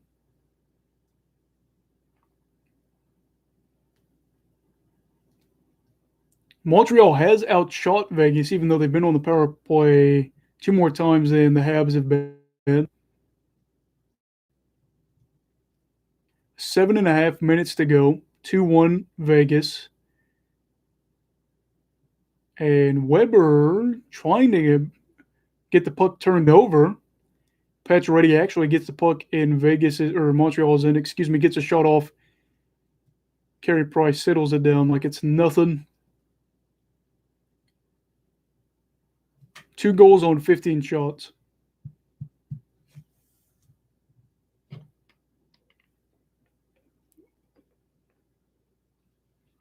They do talk about this too. There is plenty of experience in Montreal, but they do have that youth. It was Cole Caulfield, Luke. He got it on the power play just a few minutes ago. And if you are new, please make sure to subscribe if anybody's on here that's new. That way I can get more videos out to you. And Vegas just scores. Vegas just scored. Oh, after Montreal just made it they got that goal back to make it 2-1. Vegas gets that goal back. I didn't get to see who scored it, but Montreal is going to have to work on getting those players away from the front of the net. Who gets it?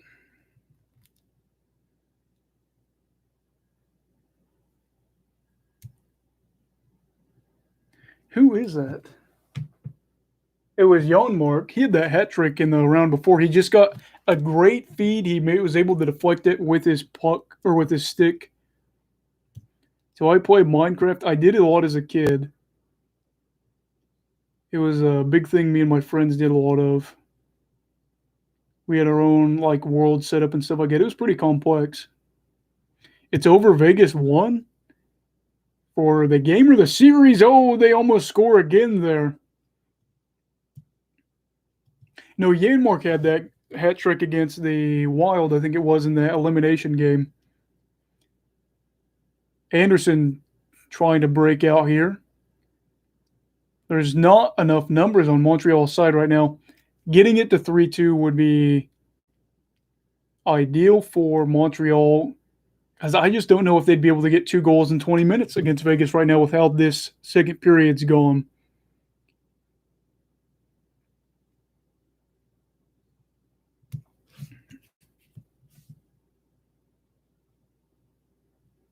Ooh. Price played the puck, and he almost looked like he was going to get buried there. That would set off the Montreal bench. You're not allowed to touch Carey Price. I can guarantee that.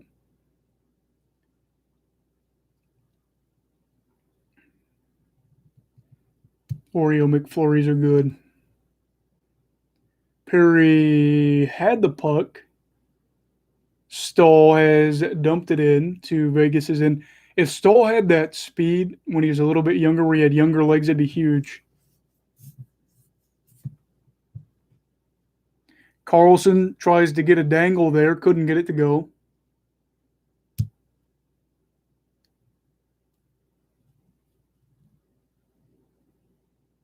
Oh, good grief.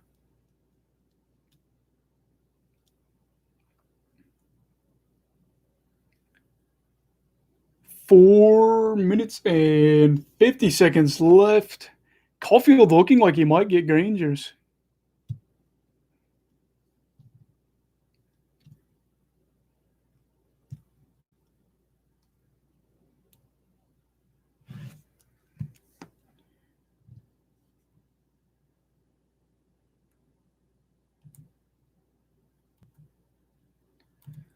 Let's see here.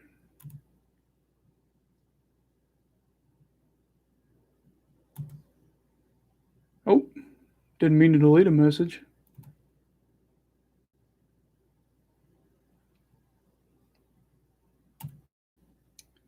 Just trying to get this thing all settled out.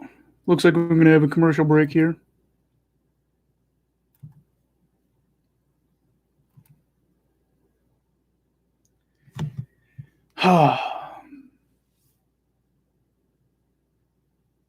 I really wanted this to be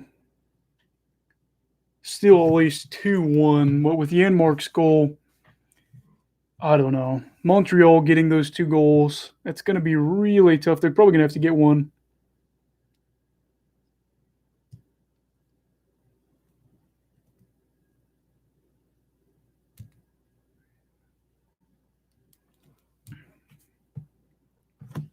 As we're at the commercial break here, let's take a look at the shots and just ask questions. Fire away.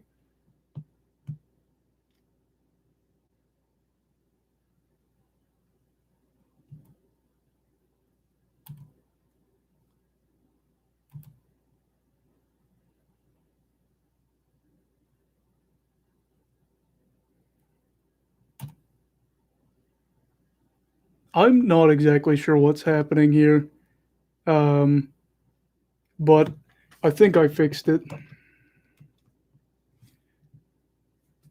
You know, at times it seemed like, I think it's just a troll. I don't know.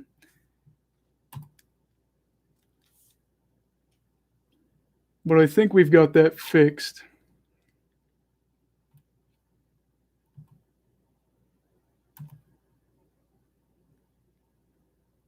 I think I might have, because I think it's where you can't see any messages from him now. I was going to let it slide for a while, but I think just, I'm not trying to remove anybody, but at the same time, it's like if it's ruining the live stream for other people, where it's like, you know, it's tough. I don't know if I blocked him, but I think I just removed the messages for now. That was just kind of weird to deal with, and it seemed at times it was getting better, but not always the case.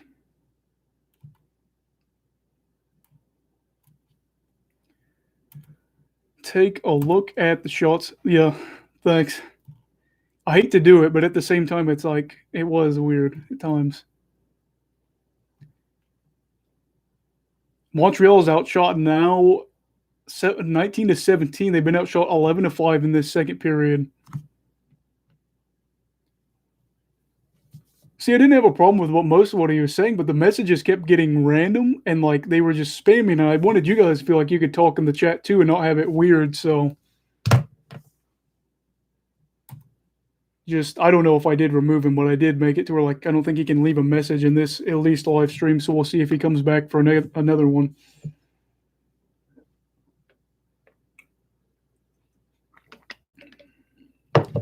And Minnesota, Vegas has won 5 of the 7 game ones that they've played in at home, I think it said.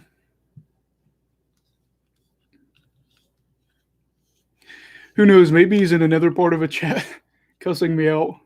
I don't really know how to remove somebody off here, so I'm not even sure if I actually did, but I think it was the best thing for the chat. I need to move this pen. I've been using this too much. And this is definitely a period on how you shouldn't play for Montreal with being on the PK so much, letting them get up close.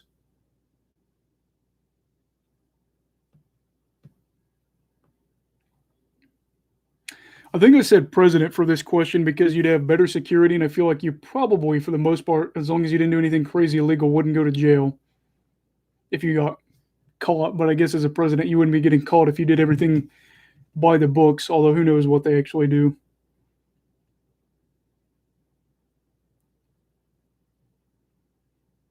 Caulfield, maybe. Nope, he's just going to try to get it behind the net. Maybe get some Suzuki magic going.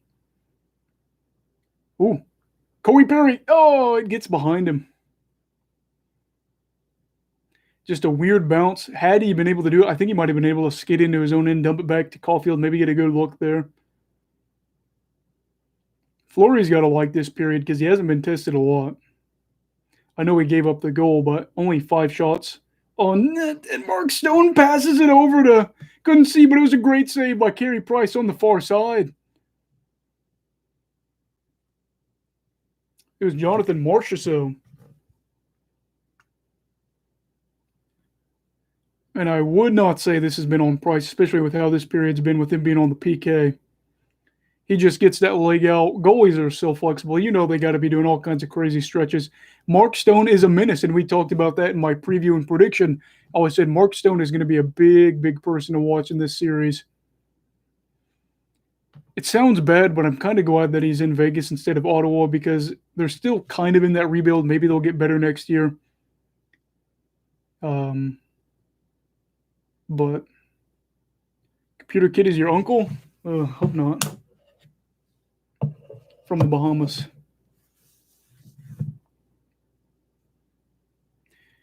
Got just over a minute left here, 1 minute and 15 seconds left to go. I'm a little worried that Montreal might give up a goal here.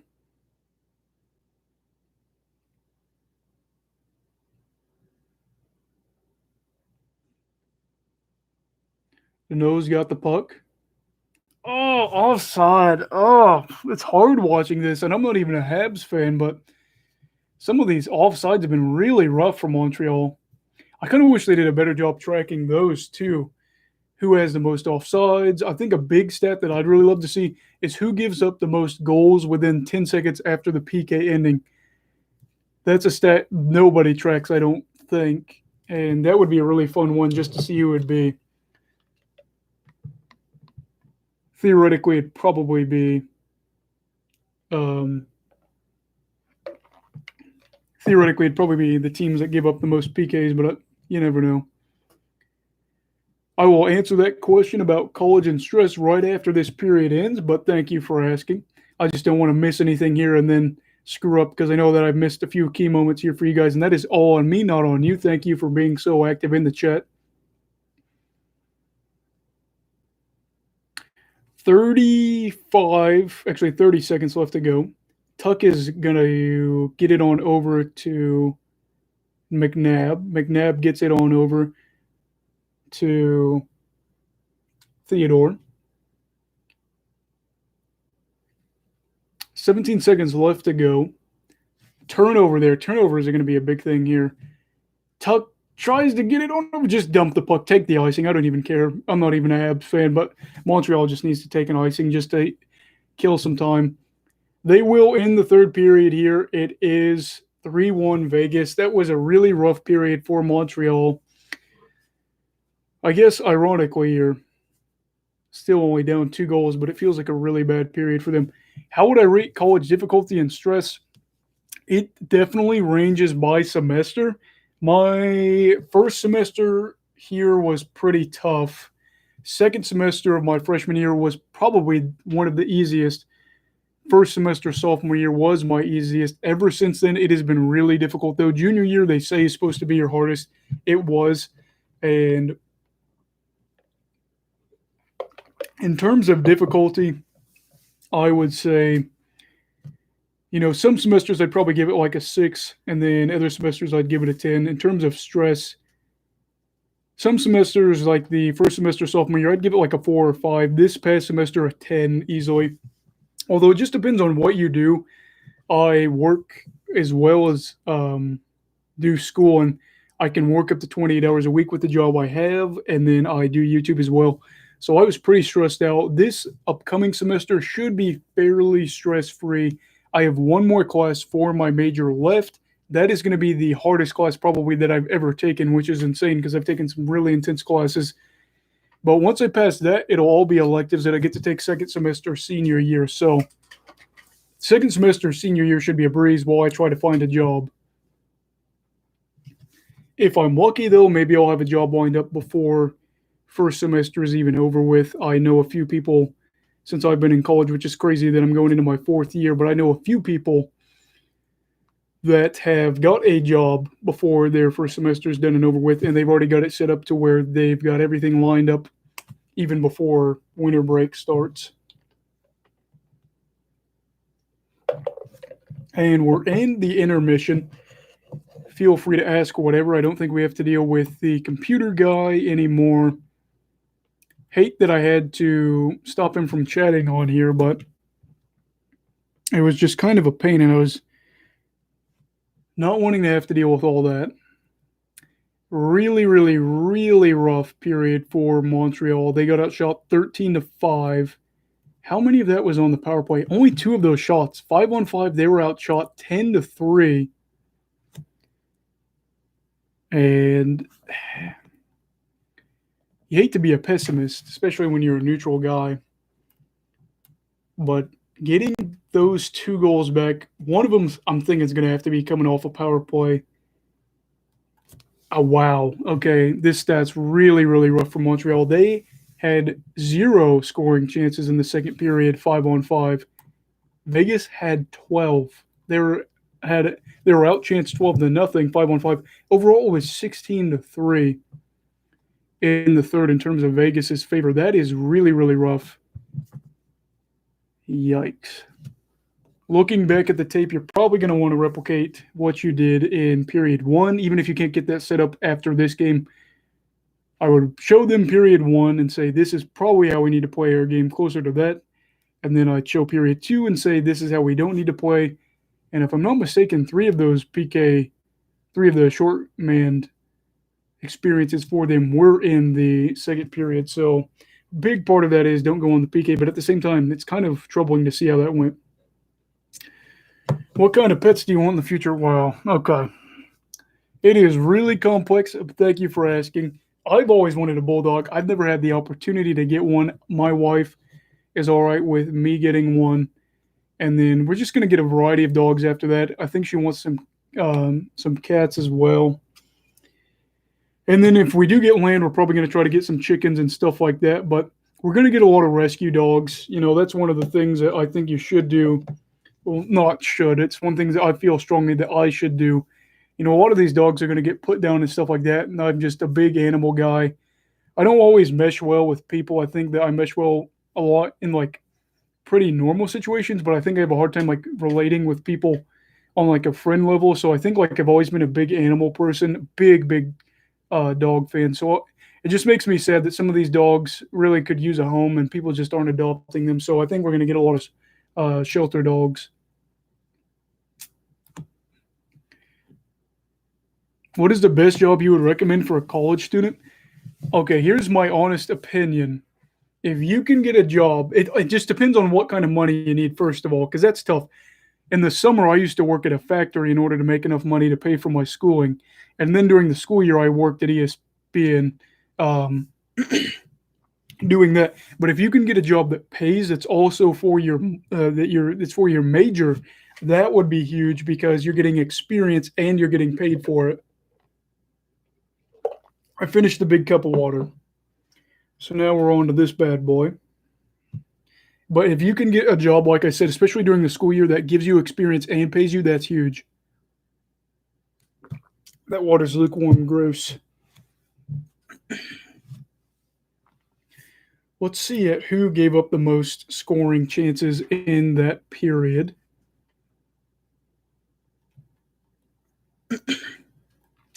Usually your colleges might actually have an opportunity for you to do that too, where you can look at, okay, my college provides this. And maybe it's not paying, but you can get in there, get experience, maybe your freshman year where you're a little bit more shy theoretically.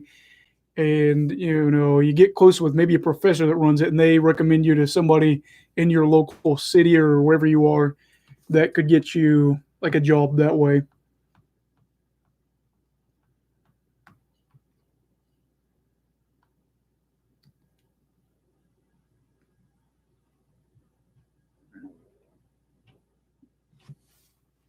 Trying to see here. Oh, thank you so much. My wife's bringing me ice.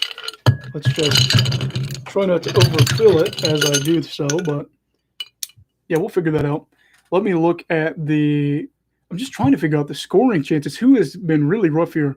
Ben Sherratt has had the most, but he's also played the most minutes, if I'm correct. It helps when you break it down in rates. For Love Wife, Good Wife, yeah, she's one of the best, actually the best. She is amazing. Always there for me when I need her.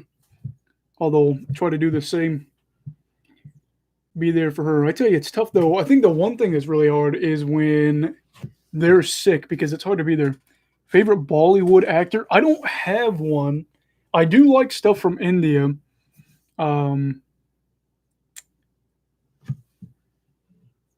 I am not super. See, the thing is, I don't really know much about modern Indian culture. I watch like a lot of documentaries about history, empire stuff like that. So I watch a lot of that. But I think one thing that I'd really like is some of the Bollywood films. I know can be kind of cheesy, but I like cheesy films, so I think that I'd like that a lot. And I know cricket's pretty popular in India. I think I could definitely get into that. There's an Indian place for food around here. The problem is I don't think it's very highly rated, so I don't want to go get that and have that be my Indian food experience. I want to go to a place that actually has got good ratings.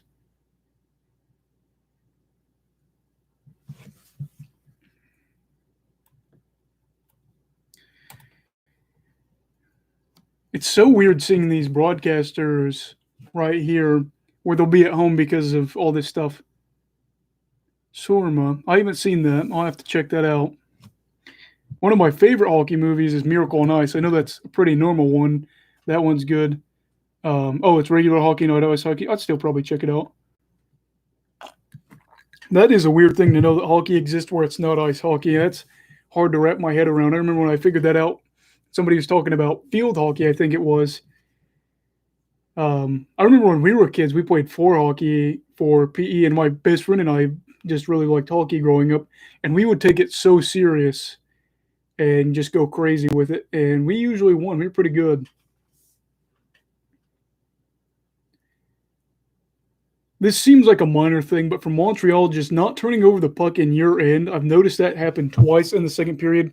I don't think Vegas scored on it, but they got some good looks that way. Vegas is going to get good looks regardless. You need to be able to not turn over the puck, especially in your end.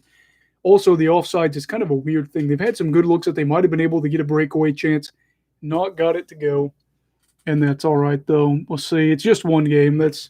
I hate saying it's just one game, but it is true. It is one game. This doesn't mean they lost the series.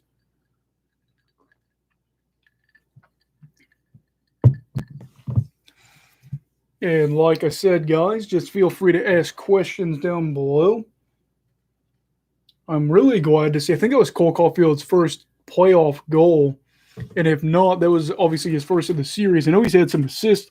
He's got some good looks, but that was really fun. And they're talking about Alex Tuck here. I think he's underrated.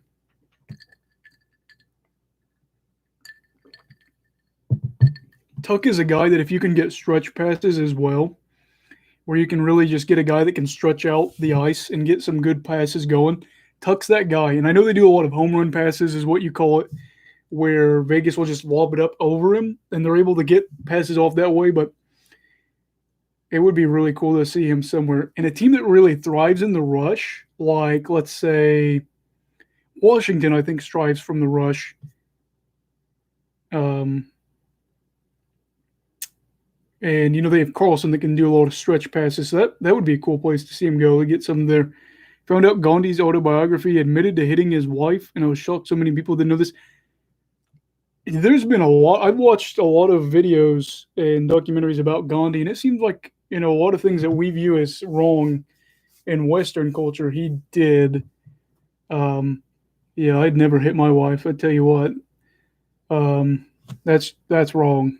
And anybody that would hit somebody like that's ridiculous.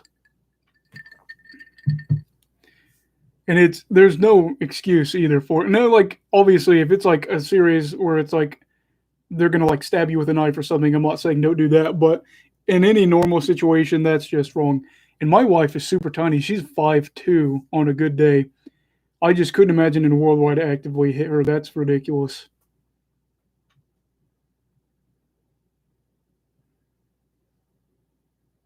Oh my ice. As we get on to this weird sidetrack note about the ice, I just realized I didn't pour all my remaining ice in there. It's so hot in here that it already melted in this mason jar.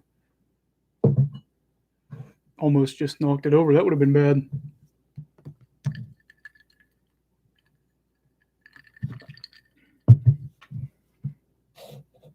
Five two on a good day. Yeah, she hates when I say that, but I'm not super tall. I'm only 5'9", but what really makes me mad is a doctor one time when I went to the hospital told me I was 5'10". And I was like, I'm 5'10". That's great. Go another time they say I'm 5'9". It's not fair. My dad's like 6'1". My brother's like 6'4", and he's younger than me. Actually, he's probably like 6'3", but it's just not fair. It's not fair that I was given these short jeans. It's just not fair. But yeah, my wife, she's pretty short. And if she's listening, I apologize.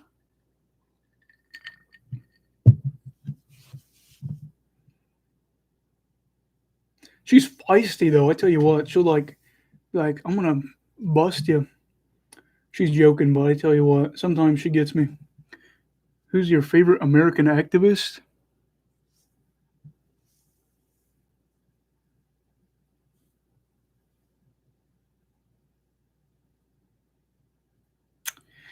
I don't know if this counts as activist, but it's just this artist that does a lot of like Wounded Warrior Project stuff. And I got an uncle that suffers from PTSD. He did 3 tours in the military. I think it was 2 in Iraq and 1 in Afghanistan. And he just suffers from a lot of PTSD. And that's one thing that, a lot of these veterans get over here after they really just did a lot for our country. And they suffer from PTSD and we can't even help them out. And so I think like the Wounded Warrior Project is a big, big deal. And I think that if I ever get to the point where I can donate to charities, I'll do that because it's just really sad to see these men and women that serve the country that, they sacrifice sometimes everything. And it's tough. My best friend's cousin actually got a medal for what he did when he was in Iraq.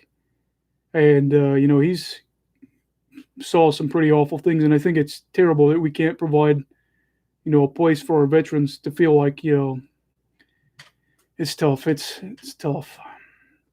Although we're in a lot better place than we were just like 100 years ago, where you just got shot for cowardice if you, went off the deep end or whatever you want to call it.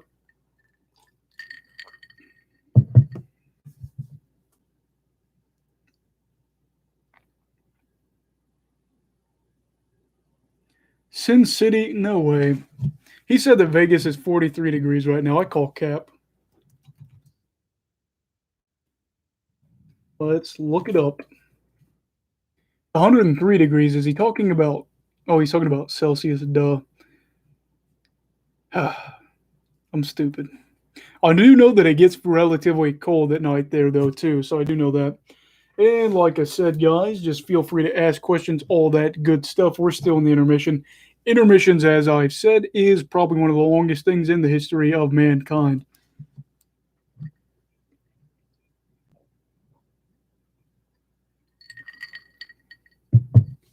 After this game, I'm going to go eat. I'm excited to watch. I think the Islanders and the Lightning play tomorrow, so I'm going to watch that. I'm pretty excited. I'm glad the Islanders won. I don't want to be too biased, but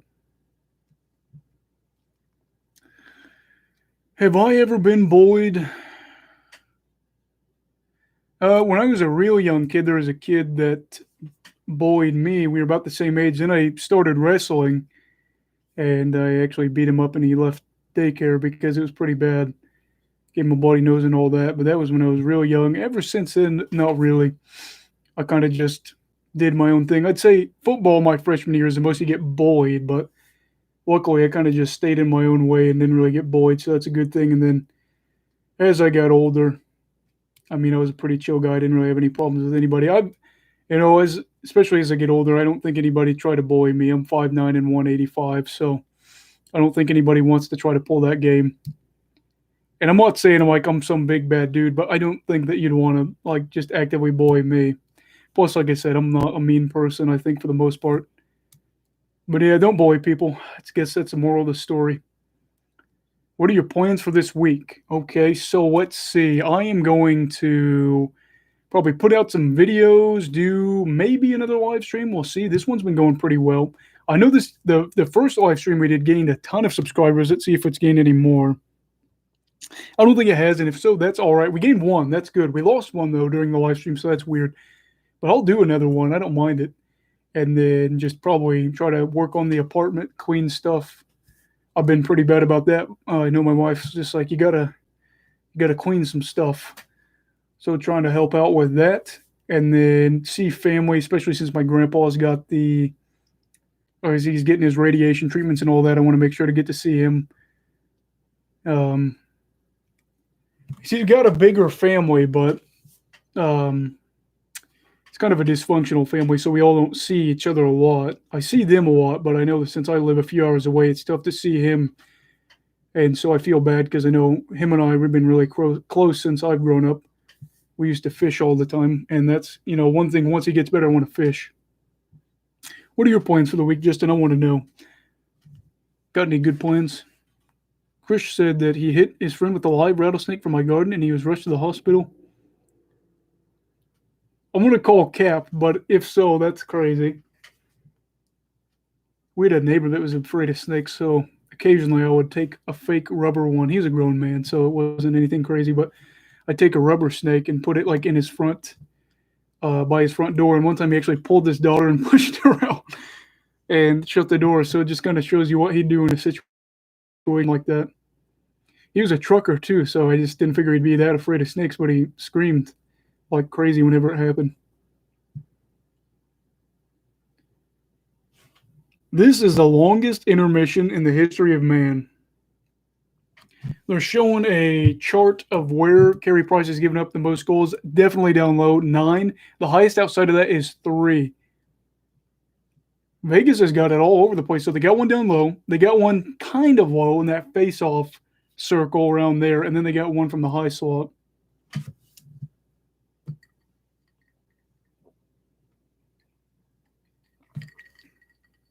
And if Costa Rican sports fans here, could you tell me what the time zone is there? I've always wondered what it is. I know I could just look it up, but kind of curious.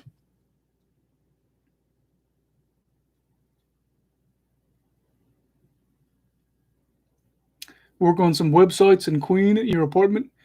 I feel you there. Do you do coding for it? Because if so, I'm so sorry that you have to do coding. I did it for this semester, and it was just a nightmare. I passed the class with an A, but it was terrible. I talked to my professor the last few days before the class, and I was like, I'm afraid I'm going to fail. But he put in the final chunk of the grade, and I passed. I was like, okay. What are your views on the Logan Paul versus Mayweather fight?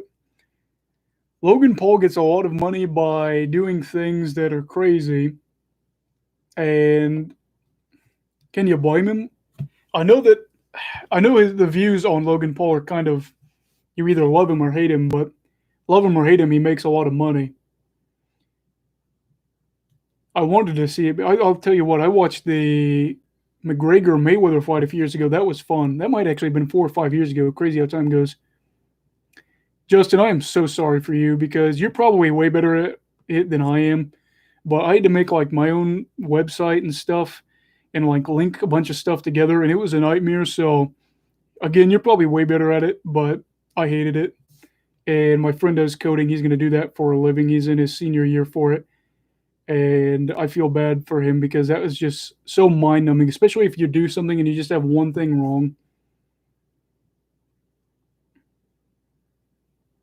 Suzuki's got the puck, 19 minutes left in the third. Score is 3-1 Vegas. Shots 22-17 in Vegas's favor, and the second period was much in their favor as they outchanced the Canadiens 16-3. The graphic design part, I think I'd like a lot more. I'm not creative, so I couldn't do it, but I think it'd be a lot more fun than the coding.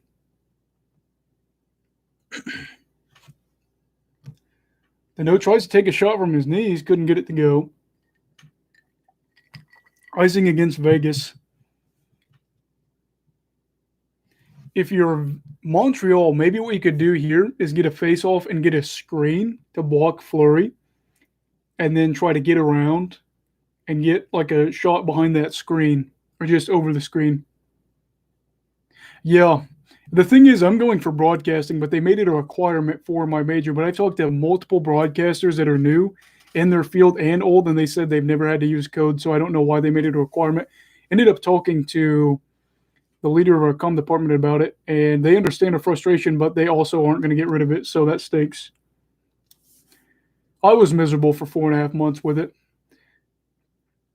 Tuck looks like he might be able to get a good pass off here to Mark. I don't know why I cannot remember his number. Schrott is, there's a beach ball blocking my view. That doesn't help. Actually, ironically enough, I love peanut butter. And I love peanut butter cookies, really peanut butter anything. And I always said that I could never be with somebody that's allergic to peanut butter. And I didn't eat peanut butter for the last month of that class because the projects were so intense that it was stressing me out and I wasn't enjoying eating peanut butter. So I guess that gives you an idea of how miserable I was. I won't say that I eat peanut butter every day, but I can guarantee that I eat it probably every other day. Kotkaniemi got the look, couldn't get it to go for Anderson.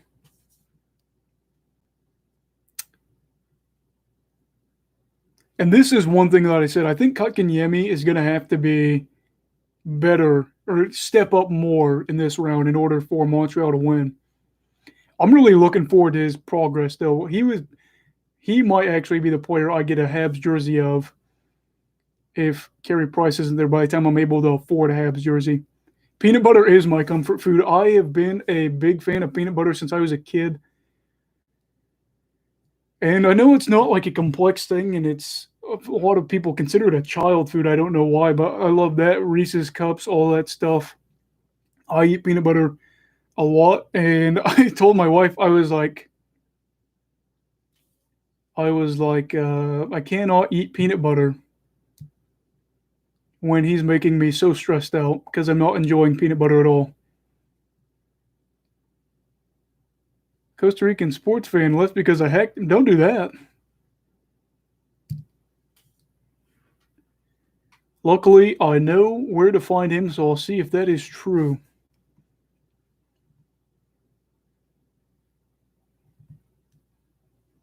A big thing that's a comfort for me is Trident Bubblegum. One day, if I ever get to do a sponsorship with them, I will. I always say I'll never sponsor something I don't personally use or enjoy. I've been chewing Trident Bubblegum since I've been a kid.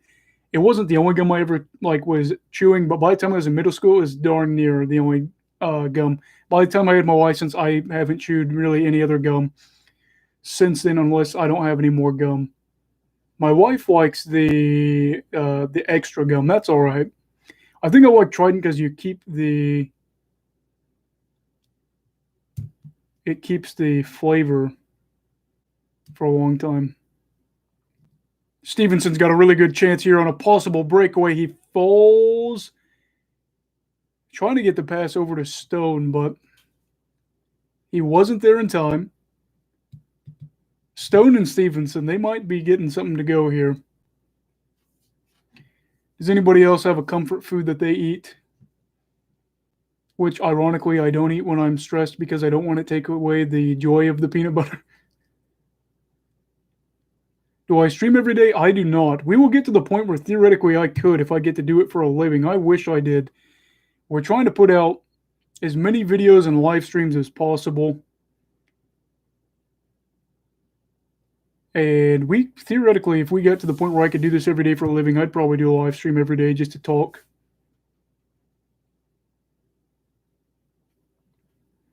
Whatever happens, this cannot go into overtime because I have to go to the bathroom.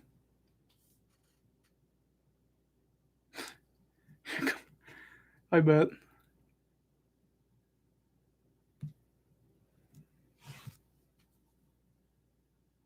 Pizza never causes me discomfort. Yeah, I love pizza. I'm a pizza fiend. That's another food that's one of my favorites. The only place I don't really like a lot is Pizza Hut. And I do like their barbecue chicken pizza, but overall, that's my least favorite pizza. But pizza's pizza, I'll give you that. Except pineapple pizza. Ugh. Although I will just take off the pineapple. It just gets warm and mushy on the pizza, so it doesn't belong. Shots are 2-0 in Vegas's favor for this period. 3-0 Vegas still. It's going to be an offside, it looks like. You make homemade pizza. My mom used to do that a lot when I was growing up. I like doing it. I don't say it's homemade, definitely for me, but I make pizza occasionally here. I wrap it up like a burrito. I'll roll it up. Actually, at my university, the pizza was... You're sad because I like trying to gum. Don't leave. Don't leave. Donnell, how you doing? I am kind of enjoying the game. It was more fun when Montreal got it 2-1, but either way, hockey's hockey, so we can't complain there. Good to see you. Donnell's one of my biggest supporters. He's been around for a long time, so it's always good to see him comment. Yeah, I figured. I'm trying to think of my least favorite gum. Probably I love this gum.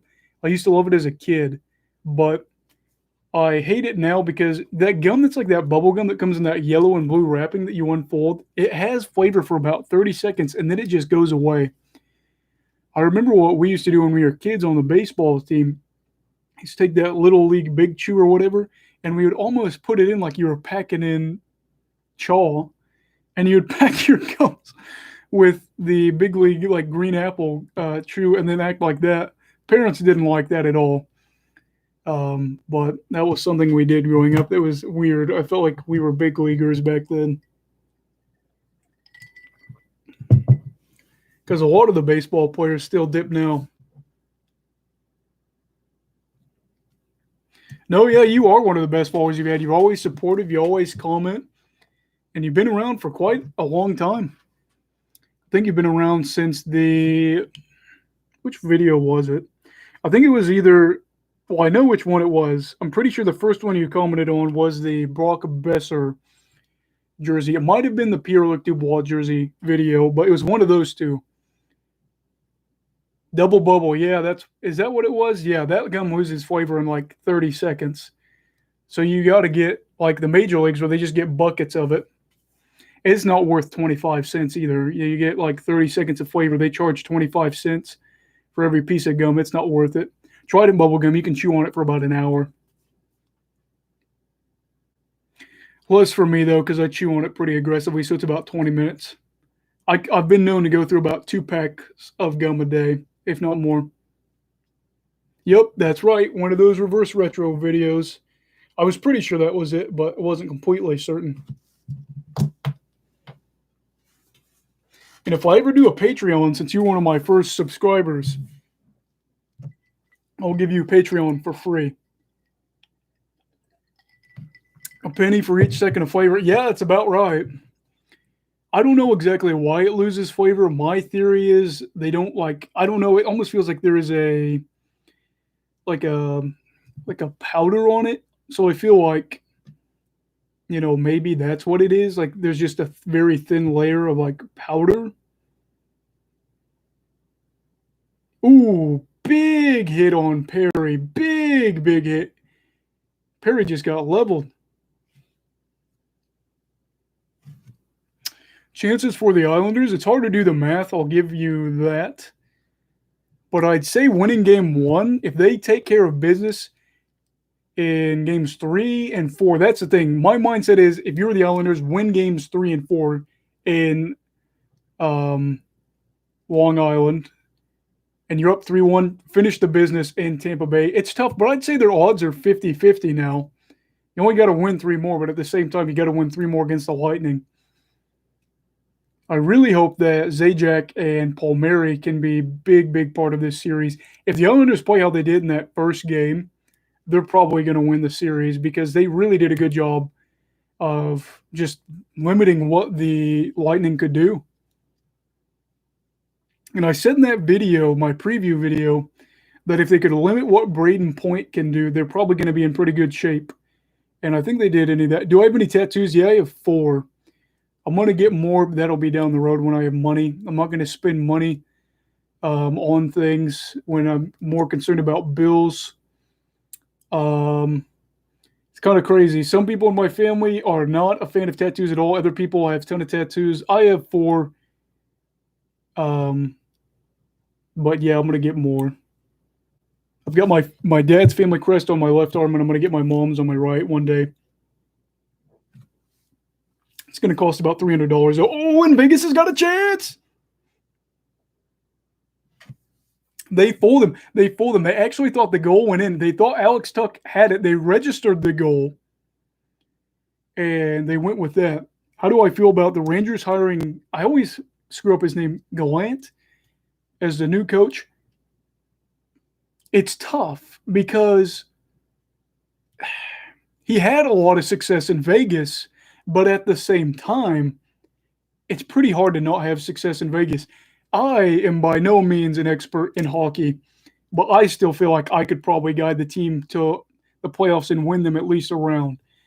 The Rangers have got some things working for them. 2 big things. Capo Caco and Alexis Lafreniere, however you pronounce it. I always screw that one up too. He needs to figure out how to get some production from them, especially Caco going into year 3. That'll be a big thing on how I judge him because those 2 were drafted relatively high, and they are going to have to get some production out of them.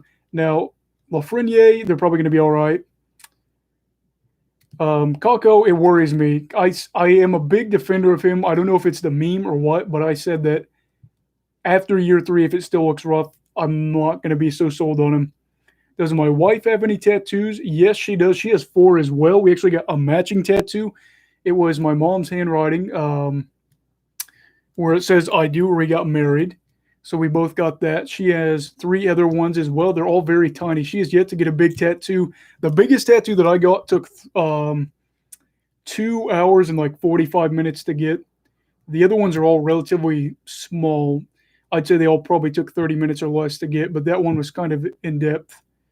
How do I feel about the Blue Jackets' new head coach? I don't want to dog on. Oh, Vegas just scored again. Yikes, it's 4-1. We won't get overtime, so I will be able to go to the bathroom and not die like that Colorado-Vegas game because I can't imagine Montreal getting 3 goals. It's frustrating. I'm not even a Montreal fan, like I've said during this broadcast, but this is frustrating. Tuch is good. I'll give him that. It is just rough, though, because you cannot allow Vegas to get this close to the net. And I'll talk about the Blue Jackets coach. Sorry, I got off topic there. I just saw Tuch's goal, and it's like, ugh, I want this to be a good series. Montreal's going to have to play how they did in period 1. But back to the Blue Jackets head coach. I don't want to dog on anybody just yet because he's not had experience as being a head coach in the NHL. But he has led our power play, I think, the past few seasons. and they've not been a very good power play. But at the same time, we haven't given him a lot of great weapons to work with. A lot of people are saying he's a baby Torts. My only thing is, I hope that he gets along better with Line A than Torts did, because I'd like Line A to, get back to that 40 goal pace that he was on. I don't think it's going to happen in Columbus. That was that video that everybody disagreed with me on, but if he can just get along with Line A better, that could be huge. And maybe Domi as well.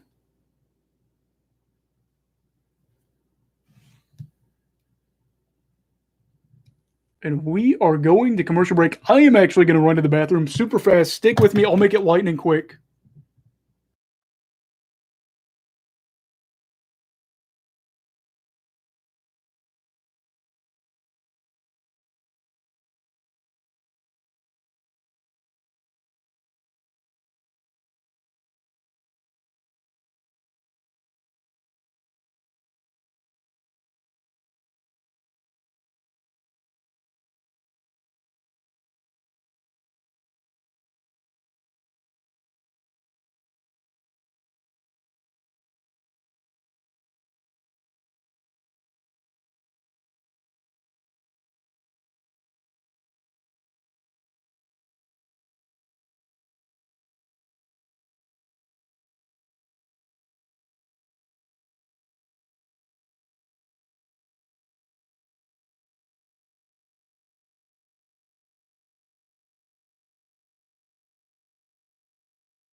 Okay, I'm back. And I washed my hands so nobody has to worry about that.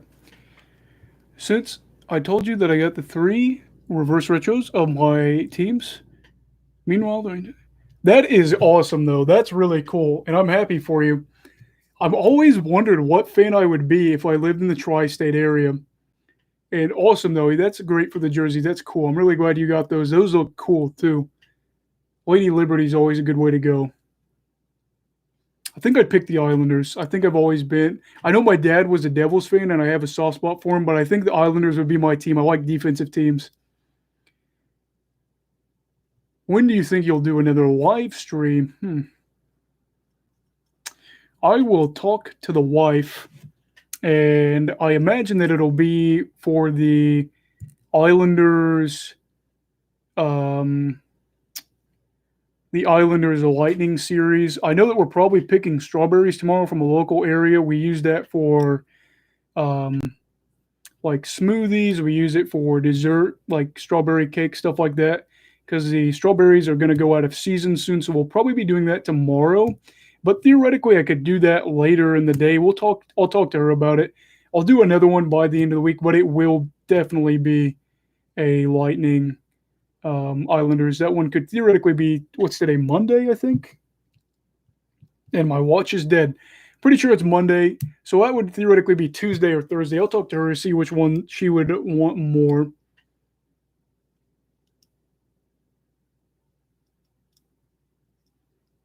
But yeah, I plan to do another one. I'm having fun with it. As long as you guys are having fun, I will continue to do them. It is insane to me. Vegas leads in shots 30-19. And let's pull up the stats here.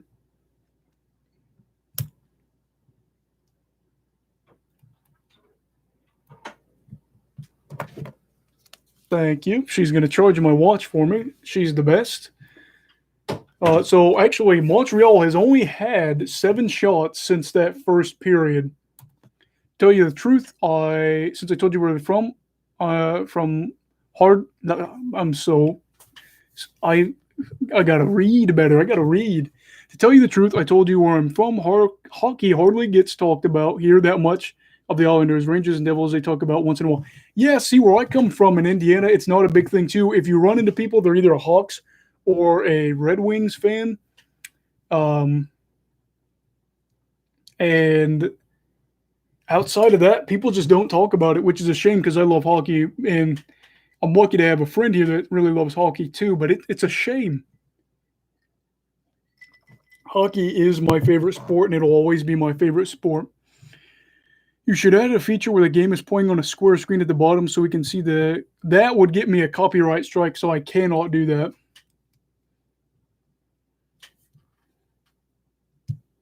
Or at least from what I understand, it would. I wish I could do that for you guys, but I don't think I can. Also, look at my terrible tan here from working out when I was doing baseball games on camera. I got a terrible tan. It's not as bad as what it was, but holy cow, it's crazy.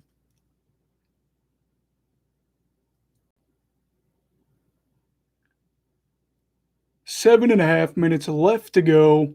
Vegas up 4-1. They've outshot Montreal.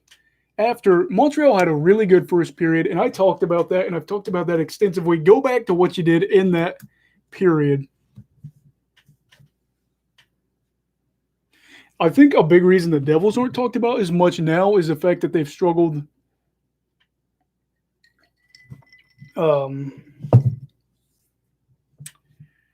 They've struggled a little bit, and also they've got a really small stadium. Yeah, definitely people. I tell you what really makes me mad. SportsCenter posts all these videos, and like they haven't posted a single NHL video, and it's just really frustrating because it helped us grow. We need to find a way to get on there, but at the same time, you don't want to have to beg. Do you like NBL player Jermaine Curtis? What's the NBL?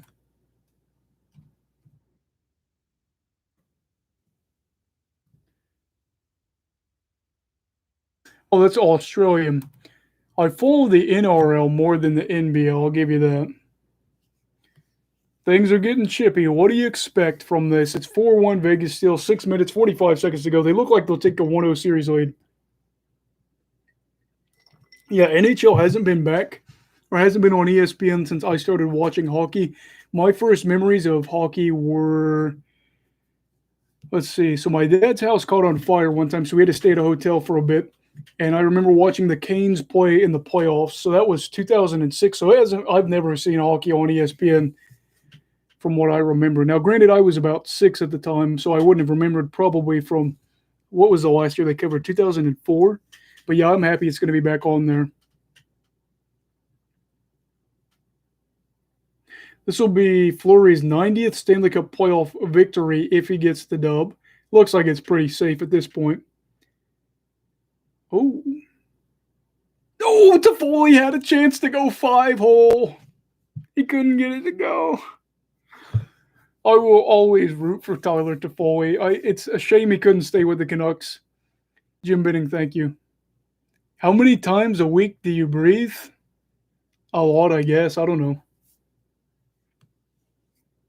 However many times the average human will breathe.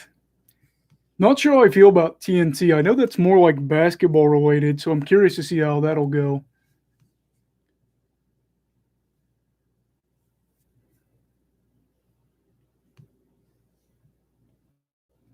Although they seem to put a good broadcast together for basketball. I'm not a big basketball guy, I'll admit that.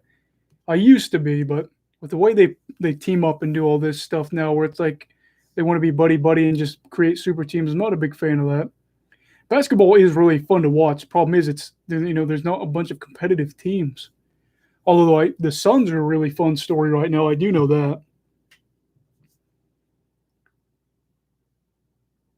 that. Goodness gracious.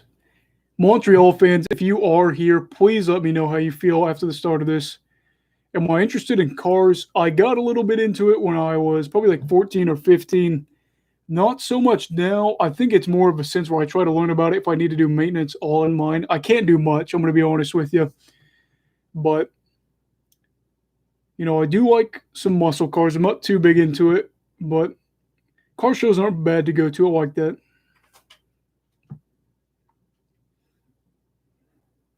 Now, I don't actively go out and go to a car show, but if one's there, wherever I'm at, I'll probably like browse. Just really big into sports. People always ask what my hobbies are. I pretty much say anything outdoors or sports. Nothing crazy.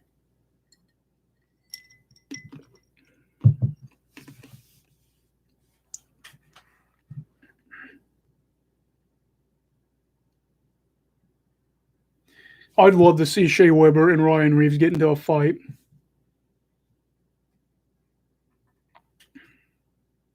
Ooh, looks like Weber actually might have something wrong with his hand. We'll see if that goes. 2001 Mustang. But lost all my hair in a Mustang when I got gum in it as a kid.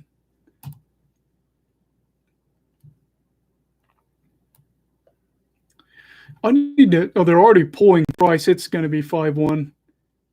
They're pulling him with almost 4.5 minutes ago. That is rough. And this is something that I forgot to bring up.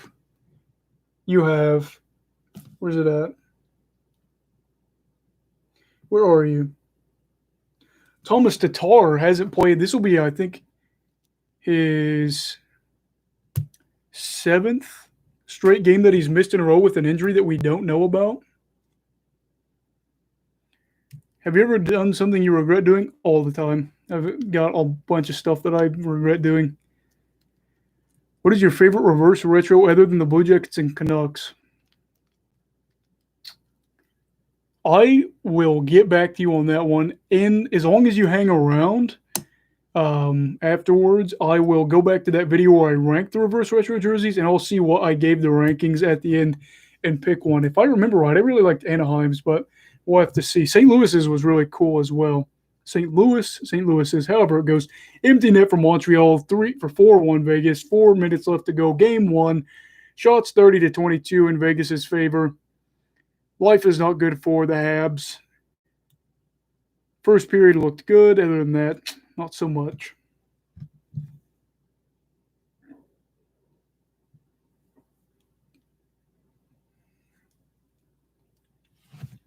A lot of simple things that if the Canadiens can fix defensively, that'll probably help the scoreboard. Offensively, I'm not really sure what they're going to do. This is part of what worried me for this series for them is whether or not they'd have the offensive depth. I tell you what, that blue Montreal reverse retro jersey was beautiful as well. I always said that they should use a blue as like a third jersey. My friend that's a very traditional Habs fan says no. Yeah, that's a good joke. I like that one. That's a good way to get their attention is tap on the glass. That's true. Nose itches like crazy. I hate when that happens. It's been a long, long time for Montreal to be in Vegas's end and not score. It'd be cool if we got to see overtime here, especially since I went to the bathroom. Shot deflected off Fleury, still in play. Montreal does not have possession of it. Who has the puck? Ben Sherratt. He better be careful with the way Alex Tuck is on his hip.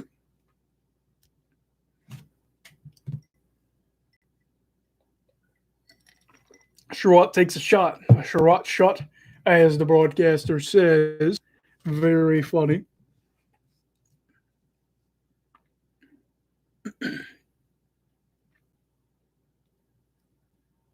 They're killing too much time without a goal here. You need 3 and 6 on 5, and they're not even going to get it. I don't even think they're going to get one goal with about 4 minutes of this time. Why are the New Jersey Devil hockey players so fit? Because they have a mandatory fitness test? Would be my best guess.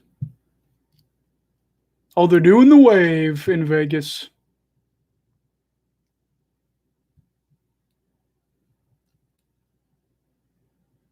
And we're at a commercial break, so feel free to ask whatever remaining questions you do have. I'll stick around for a few minutes after the game ends. I've got an itchy nose that's itching like crazy, but we'll get through it. It's all from okay, that's a good joke. That's a good joke. I like that. Though, see, my dad is like super, super religious, so I'm kind of surprised that he even rooted for a team called the Devils. Like this man, I was at his house for my sister's birthday a few years ago, and I mentioned that I was betting money for like a fantasy football league, like $5, and asked him if he wanted to join. The people that he was with did not seem to appreciate that. I was like, yikes, it's $5.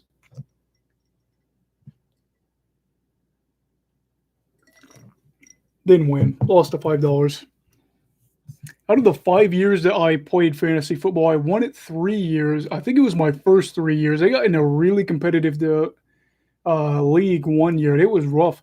I had a really good team, and I posted like the third best record at 8-8 because it was just such a tough league. And I went there year 2 and posted my first losing year, and I was like, I can't do it anymore. They were just it was like the IQ of these guys was just insane. Plus, didn't help. A lot of them didn't have jobs, so they were able to do stuff right away. You really didn't have to have a lot of permission to like do stuff. I wanted to do one with my friend group a few years back, but we were always so bad about getting stuff together. So game 2 will be Wednesday at 9 p.m. Eastern Standard Time, 6 Pacific. Canada's got 5 time zones. I'm pretty sure one's the Atlantic, but that's not a lot. This is it. Vegas is probably going to get this goal here. Oh, no, they can't get it to go.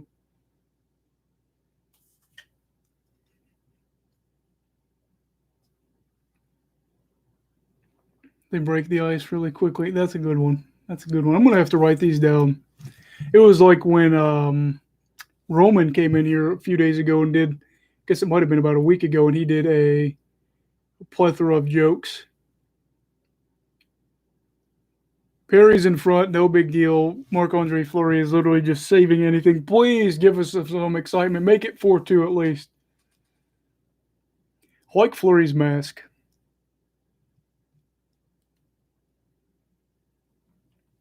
And Donnell, just make sure that you just comment that you're still here after the game. That way I know whether or not to go back and say which was my favorite reverse retro.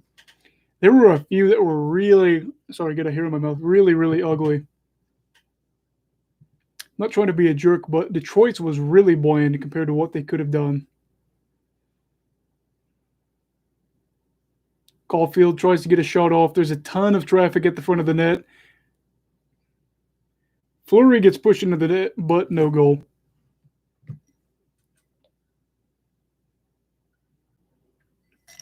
And on to our third glass of water. I figured we'd go through all 3 before the game was over, but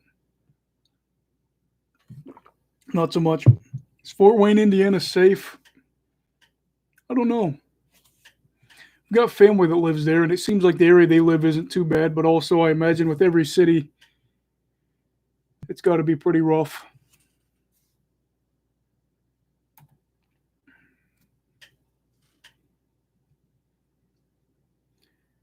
Suzuki takes a shot. It goes high. Couldn't get it to go. I think it's Caulfield with the shot. Oh! Toffoli tries to get the puck in with the backhand. Nothing. Creepiest experience of your life. Guys, I'm going to have to save that for the next live stream. If you are still here, bring that up next live stream. And I've actually got a few stories that are really creepy, but they're all, I'm not going to say that it's, black and white what happened, but there's some creepy stuff, I'll tell you that.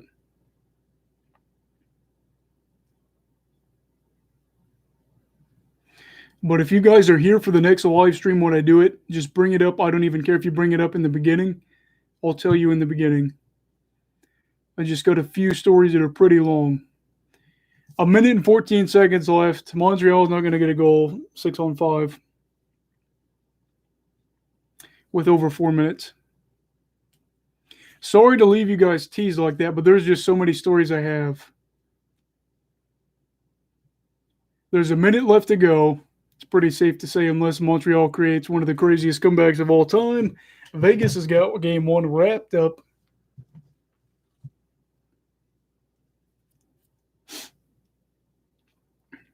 Cole Caulfield's got the puck, gets a shot off. Just another low save by Fleury. And Vegas missed the empty net. So with 34.6 seconds left on the clock, as I freaking need to itch my nose like crazy, they'll have to take a face-off in the Golden Knights' end. Caulfield's going to have to probably get a little bit more lift on that. His shot was on the surface of the ice. Shot attempts are in Vegas's favor, 61-51.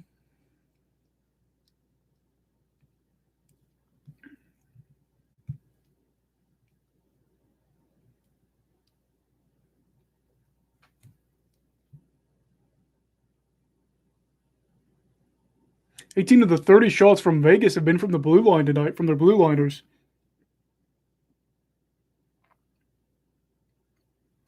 This could be it, where they get the empty netter. I think they're just going to dump it off, not to... Oh, Price is actually back in net. That is tough. You get 4 minutes, well, about 3 minutes and 45 seconds of 6-on-5 hockey, and you can't even get a goal. Vegas wins it 4-1. They take game one of the series in Las Vegas. Viva Las Vegas for the Golden Knights. And Donnell, if you are still here, and if I'm saying your name wrong, I apologize. I'm bad with that.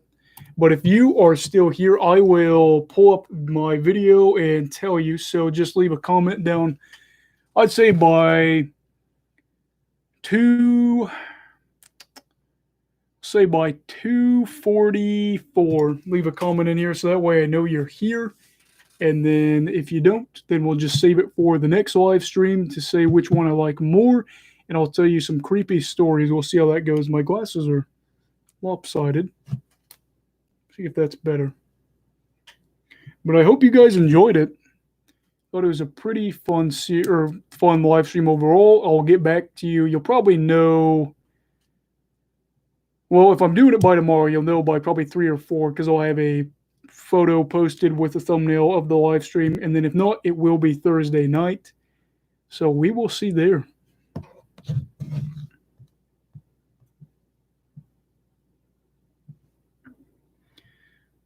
See what we're working with as we wind down. It doesn't show how long the stream has gone on. 2 hours and 42 minutes and 50 seconds.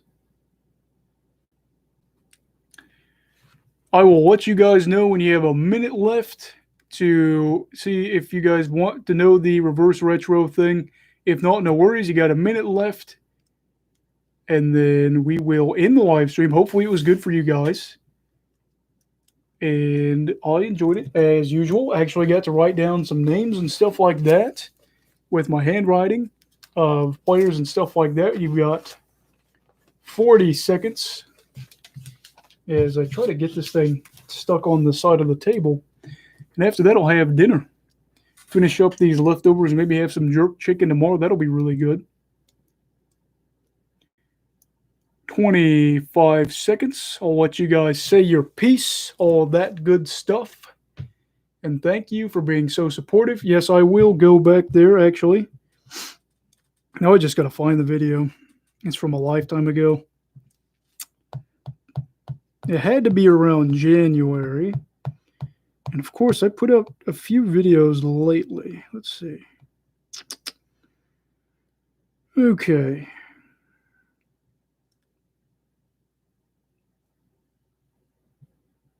Where in the world is it?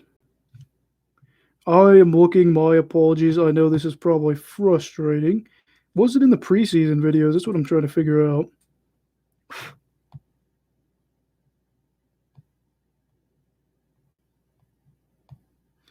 Good grief. How long ago was it? It had to be a minute ago. Here we go. Found it. I will pull it up and we will see here. Let me go to the end. Oh,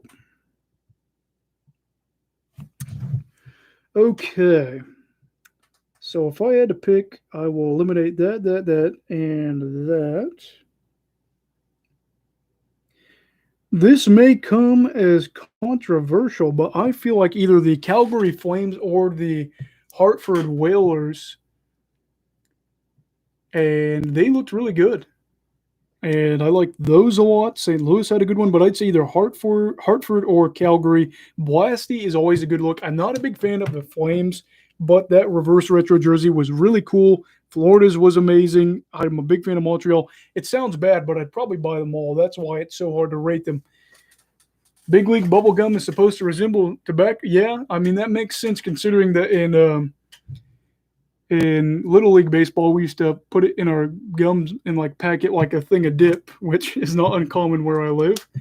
And so that makes sense on why that happens. So the parents, again, were not thrilled with that, but they had that straightened out pretty quick. We still did it. But I will wrap it up. Thank you guys so much for your time. Everybody have a great night. Enjoy it. And hopefully I'll see you soon, which I will. See you, Justin.